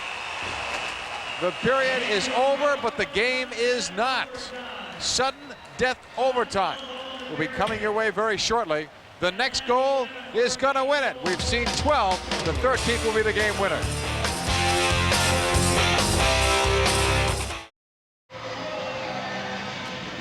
It's a 6-6 tie in a trade that John Parrish will take. Bruce Boudreau doesn't like it. He loses Colin Chin. Brent Gretzky goes off for Atlanta, but Chin is worth more to his side than Gretzky has been to his, as LaRouche shot his block, and he follows it up. Knocked down by Hurd. Interesting thing, that's Gretzky's first 2 minutes of the playoffs. Well, the big thing here, though, is that now it's 4-on-4. I want to see if that changes things here in overtime. Sudden death. A lot more room now as Hurd gives it up. Wickenheiser was battling. Hurd trying to center, taken away from him by LaRouche. Steve LaRouche. I wonder how many minutes he has played tonight. Sidorkowicz leaves it off. Oh, Bruce Boudreau with a good move to get Boyce out there. 4-on-4, and he's got the best wheels and seems to be the most fit, at least in the overtime. So why not put him out there? Let him go. Absolutely. And Tanquet here, another kid that's been skating with a lot of extra jets on. He's out there right now. Just missing Dupuis in the check. I'm still thinking about the Medill check on Lambert. That's as good as it gets. And they have Jeff Medill listed at only 195 pounds. I guarantee you it's more than that there. We've seen him without the shirt on. More than 195. Coming back, it's Davidson. We'll have the weigh-in later. Trenowitz dumping it in. 39 seconds left on those coincidental minors to Gretzky and Chin. But we've not seen anything happen in this open ice. 4-on-4. Lambert. Danny Lambert bringing it back. The IHL All-Star dumping it in. Buchanan. 5.5 minutes left in his first sudden death overtime. We're coming down again to gamble time the last 5 minutes, so we may see something happen. Edgerton, good moves, the backhander, stopped by Sidorkowicz, and then he held on, and someone flipped over McDonald. Someone was airborne for a while, but Sidorkowicz was fortunate that he didn't cover that up because it was rolling on him. And who else but Jim Cummins going to the net again. He's played a very strong game tonight for a guy that's really not known for scoring. Here's a great move by Edgerton back to the inside and is able to just get a backhand that he didn't get all of it. And there's Cummins coming in. He gets knocked over, but he's going to the net. McDonald did the right thing, but it's lucky that Sidorkowicz didn't get kicked in the head on that one. Well, Sidorkowicz has seen a lot of hockey, more than Bergeron. I wonder if he's seen a game like this. I know Bob Chase, who's the voice of the Comets, and he has been for 41 years. We were joking about him writing a book and all the great stories. This will be one for his book, probably, this kind of a game. Yes, it will, and it's going to be interesting how Sidorkowicz holds up, and really even Bergeron, because Bergeron has not seen a lot of hockey, and this is really going to be even more tiring for him when he's not used to the action every night. Sidorkowicz has seen a lot of rubber, and he may be a little bit at the advantage right now. Greenlay gave up 4 goals. You couldn't blame him, but that's probably more than he's given up for this whole series, except for that first game. I guess he's given up 4 or 5 altogether. All set for the draw. Taken over by Richardson. There's Dave Smith shooting it in. Easy stick save for Bergeron. And then Dave Smith was taken down. Apparently broke his stick in the process. He goes for another. Right back. Dupuis dumping it in. Behind the net. That broken stick still out there. Could be a hazard. Or it could be some good luck for somebody. Near boards Cummins. Down to 4:45 in the first sudden death overtime period. Tied at 6. Davidson holding. Passing. Hit Darren Smith in the back of the ankle. Kept in, bad clearance. That's Kelly Hurd for Darren Smith. Right across, the shot from Davidson was a knuckleball. Here's Hurd behind the net. Can't center the first try. He's taken down. Now it's Davidson. Wide open is Lambert. Now it's cut off, but the shot went wide. 2 players still down to the side of the net. Shot by Trenowitz, tipped wide. Hurd very slow to get up. He's had a rough day from that check from behind by Cummins, and then whatever happened to the left and behind Bergeron. And Hurd goes off. Our next game in this Turner Cup Final Series, Game 5, Atlanta and Fort Wayne, May 23rd. Check your local listings for the start time. We'll try to do a quicker game for you, folks. We're beyond 3 hours now, right? We're Yes. heading for 4 hours. Yes, way We're heading beyond for that. 4 hours. But I think this is interesting here. I think Hurd is the one that gets this. This shot goes back to the point. I think Hurd is going to get this slap shot from the point in the back. He's had a rough night, and I think this shot, I don't know if we're going to stay with it long enough. This shot goes wide, and I think that's Hurd right there. Yes, it is. That got the shot in the back, and that's bad luck when you're 6 feet wide of the net and you still get shot in the back. Off the draw to the right point. Wrist shot up high, it's loose. And then dug out by Atlanta. Ruff with LaRouche. 4 goals tonight for Steve LaRouche, and Drulia brought it in. It was already out of the zone. Stan Drulia knows that was close. Well, LaRouche just kind of mishandled it at the blue line when he got it from Ruff, and he wouldn't have mishandled it. It wouldn't have been offside, and Drulia would have kept that in. So these guys are, I'm tired. They got to be tired. Yeah, I'm beginning to wonder if I'll have another meal before the day's over. Almost 4 hours.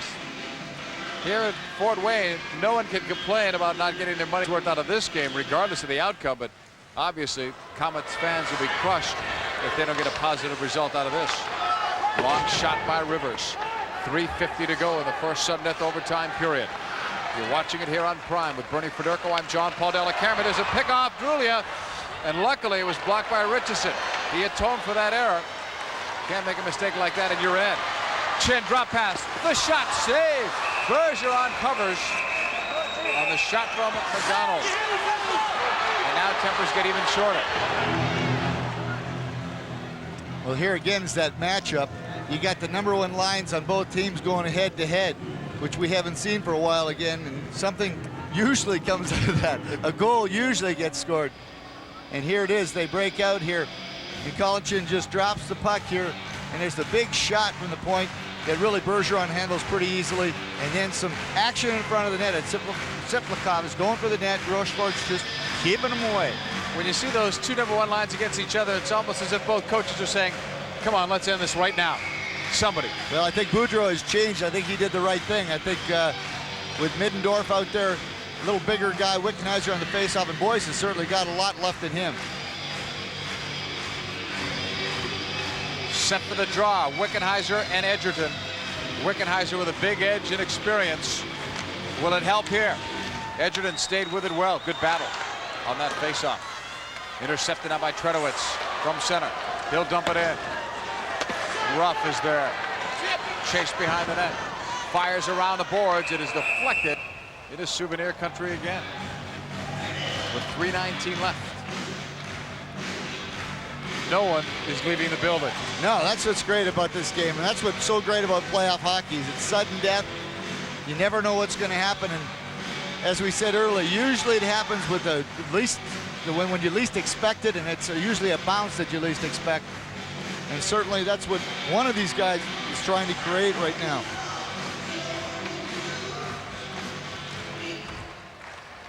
Off the draw. Dubois played across to Sharon. Back for Dubois. A bouncer. This could be trouble.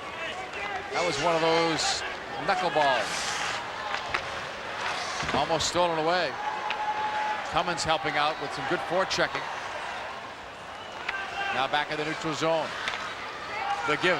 Tanguay. The shot sticked away by Sidorkowicz. Another hard hit there. Out at the left point. Sharon fires its block. Picked up by Dupuis. Quick pass outside Middendorf. 2-on-2, and he couldn't make the pass across. Good defensive play by Dubois. Edgerton around the boards. Now that pass been slightly in front of Middendorf. He might have had a break. 2-on-3. Big shot knocked out by Sidorkowicz. That was really blasted. That one hit the knob of his stick, I think, too. That was by him. Back the other way. Chin couldn't get it. A flip to Buchanan with 2:17 left in the first overtime. Buchanan, 60-footer. Knocked down by Sidorkowicz, and he's not going to allow any rebound there. Well, Middendorf needed a little more speed, and I don't think he just quite has that speed, and especially this late in the game, but a good opportunity. He tried to make a play, but again, Dubois made a good play, getting his stick down and stopping that pass that he was trying to make. Sidorkowicz at the other end, I don't think expecting the big long shot, first of all, from Cummins, and I think it actually hit the knob on his stick. This shot he just got with his glove, and it was coming down. That looked like it dropped a little bit. He got it, and he was going to hang on. Time for a change, boys. It's time for a change. Face off to the left side of Sidorkiewicz. There is Comets. And as it's turned out, it's a good thing he wasn't ejected from the game earlier, because he has played well. He's played very well, and here's a guy that supposedly has limited skill, is more of a fighter, more of a tough guy. He has played a real strong game. Other than that stupid penalty he took, he's played real solid. But again, he should have been tossed out. Yes, he should have, and he did cost them 2 goals in the process. So, off the draw, here's Buchanan. Fakes, now tees it up wide of Sidorkiewicz.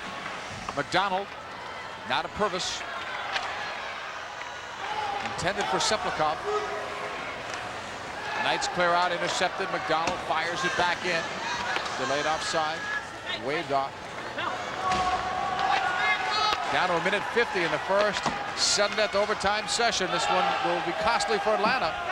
Oh, Sidorkiewicz played it. They had the icing call up. Unless it was waved off and I didn't see it at the very end. Here's Chin. Seplikov, left circle, the wrister. Juggled for the moment, but Bergeron had no real problems with it. Rivers giving it up. Medill holding. Wrist shot sticked out. Medill again. Coming through on a poke check, but he never got through cleanly. Back the other way, 3-on-3. Purvis dumping it in. Comets are tired. They're changing up. Pass up for Drulia. Drulia with a flip. Wide of Sidorkiewicz.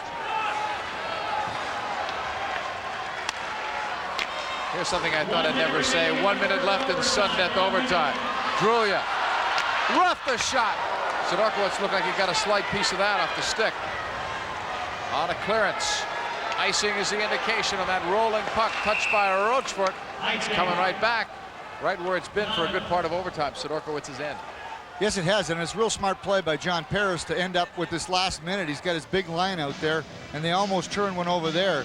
But here you go into the last minute. You don't want to come out for the next period if you don't have to. So you got your big line out, and now, consequently, as we're going to see in here, Wickenheiser coming out, the Smith brothers, they're out there just to win the face-off and just get it out of their own zone. And this is a big face-off again, and we're down to the last 46 seconds of the first overtime period. I think everybody out there would love to see it end. Face off to the left side of Sidorkiewicz. Great action tonight. Off the draw, Rochefort can't get it. You could make a highlight film out of this game alone and sell the IHL. LaRouche swings it wildly around the boards. Flipped by McDonald, not out. Kept in. Atlanta's Dubois and Drulia. And another face-off. I'll tell you what, I wouldn't be pushing and shoving here. Save your energy. Score the goal. You notice the pushing doesn't get very far. They back off real quick. They're too tired. They can barely keep their arms up. You would think they would be. I mean, this is a lot of skating. And when you think about it, when Fort Wayne is ahead, they expend a lot of energy to get there mentally and physically. Now Atlanta has to really jumpstart it to get that thing going. So you think there'd be some tiredness. Fort Wayne comes back. I mean, there's been so many stops and starts to this game. And then you think about it, it's 4 hours. Exactly, and the whole body motion too is always, everything's being used. You're hooking somebody, or you're pulling somebody, you're doing something. I mean, there's always something that you got to be concerned about. You got to, if somebody gets a step on you, got to bring them back. And the biggest concern, I mean, you look at a heavyweight bout, they 15 3-minute rounds. That's only 45 minutes. I mean, that's a lot of work. But it's really amazing how great a shape these guys are in. And these girls are in. They don't seem to want to leave. They're enjoying the game, as we all are. As usual, great camera coverage in the stands. It's gotten a lot better in the last minute or two. That has. About the last 30 seconds. The puck comes all the way back the other way. It's better than the guy that was parting his hair with the puck earlier. I'll give you that. Back at the blue line of Fort Wayne. We're all getting punchy here, folks. It's been 4 hours. Beyond that now, here's a chance for Ruff. The shot just went wide. That was with 1 second left. That was lights out in Fort Wayne with a second to go. No more. Mr. Ruff would like to have that one back because he came so close with, as you said, 1 second left, that I can't believe that that didn't go in either. He had the far side right on the ice. Well, they do call it a game of inches. It certainly was right there. It's 6-6. When we come back, we'll have more hockey, including a second sudden death overtime. Stay with us on Pride.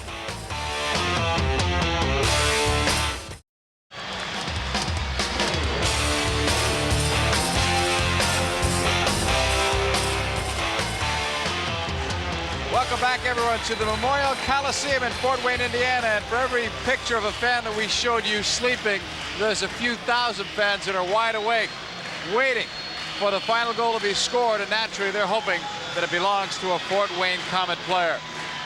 This is the game that Fort Wayne must win, or else they fall into a 3-1 hole. And I don't know if they'll ever recover. Psychologically, they'll be very damaged. Well, especially after the way that they let this one get away, if they do end up losing it. Certainly, after all of the energy they've expounded tonight, it would be certainly not in their favor to come back here for Game 5 and you know, really get back in this series. Can you imagine the locker room conversations in each of these periods? No conversation at all. Strictly Oxygen. rest. A lot of guys laying on their back with their feet up on their bench, letting the blood drain back into their brains. So this should be interesting. In fact, we're only 18 minutes and 29 seconds away from the longest playoff game in IHL history. Well, I can live without going into the record book, can you? And me too. I mean, it would be nice, but there's a lot of people left here, and they still got enough energy to cheer and yell for the home team. This is great. This is a great sales job for the IHL to be able to see this many people still here. We're talking about 1:15 Fort Wayne time. And people are still charged up supporting the home side. Cheering a team that did lose a 5-0 lead. Drulia dumping it in. Kicked out into the neutral zone. Almost landed on the Comets bench. Here's a 2-on-1. The shot taken went wide of the crease by Dave Smith. Back the other way. Drulia fires it. Stick down by Sidorkowicz. That's the 66th shot by Atlanta. Dave Smith. It's end-to-end, coast-to-coast action. Walking through was heard, but he couldn't get a shot away. Very good defensive play again by Sean Rivers. He's had a few of them in this game. LaRouche with 4 goals. The backhander goes high off the glass, and he paid the price on that. Right side boards for Cummins. Right across, and it's behind Tanguay. Sidorkowicz sticks it away. Shot back in. Should have been an offside. Again, John Purvis almost behind the defense again. When Sidorkowicz looks up at the scoreboard and he sees that he's had 60 shots, he's probably thinking he's still playing for the Ottawa Senators. Along the boards, it's cleared out. All the way down ice. Icing indicated as it's touched by Danny Lambert. Except I think last year when the Senators gave up 66 shots, it was during regulation time. And it usually wasn't tied 6-6 either. Face off to the right side of J.C. Bergeron. He hadn't played in a month. Came in when Greenlay was taken out because the team wasn't doing well. Not so much it was Greenlay's fault, but nothing was working. And here he comes in, and what a game he's been in, mentally and physically. Scoring by periods. We're running out of room, folks. That's going to become a 2-page graphic if this goes into another overtime. We won't be able to get by with a lower screen shot. Here's a point shot from Lambert. Deflected wide. Purvis. Behind the net. Chin. Can't come out with it. Cleared out into the neutral zone for Lambert. Fired it back. Blocked by LaRouche. Steve LaRouche. Around his man. Goes behind the net. Comes on for the wraparound. And he scores! Steve LaRouche ends it with his 5th goal. Atlanta wins 7-6. Steve LaRouche. That is unbelievable. Not the fact that he actually got the win and got the goal, but he got 5 goals in this game. And I think he played the first 2 minutes of this third overtime as Sean Paris is absolutely ecstatic. And this is unbelievable. LaRouche coast to coast. Instead of cut to the front, he goes all the way behind the net, continues to walk around the net, and there takes a shot as Comets went to the net, goes between the pads of Peter Sidorkiewicz, and hallelujah, we do have a game winner, and probably the most unbelievable comeback in the history of the IHL. Down 5-0 in the first period to come back, and here let's take a look at this unbelievable goal again. Around Danny Lambert, fakes the cut around, and as Comets goes to the net he cuts back in front, takes the shot, which Sidorkiewicz really didn't see, goes between his pads and into the net at 1:55 of the third overtime game, and what a game this gentleman has played. 5 goals, unbelievable, JP. Thank you, Steve LaRouche. We didn't care who won, we just wanted to see the night end sometime, and Steve LaRouche mercifully puts an end to this one in the third overtime. 7-6, Atlanta completely in the driver's seat now.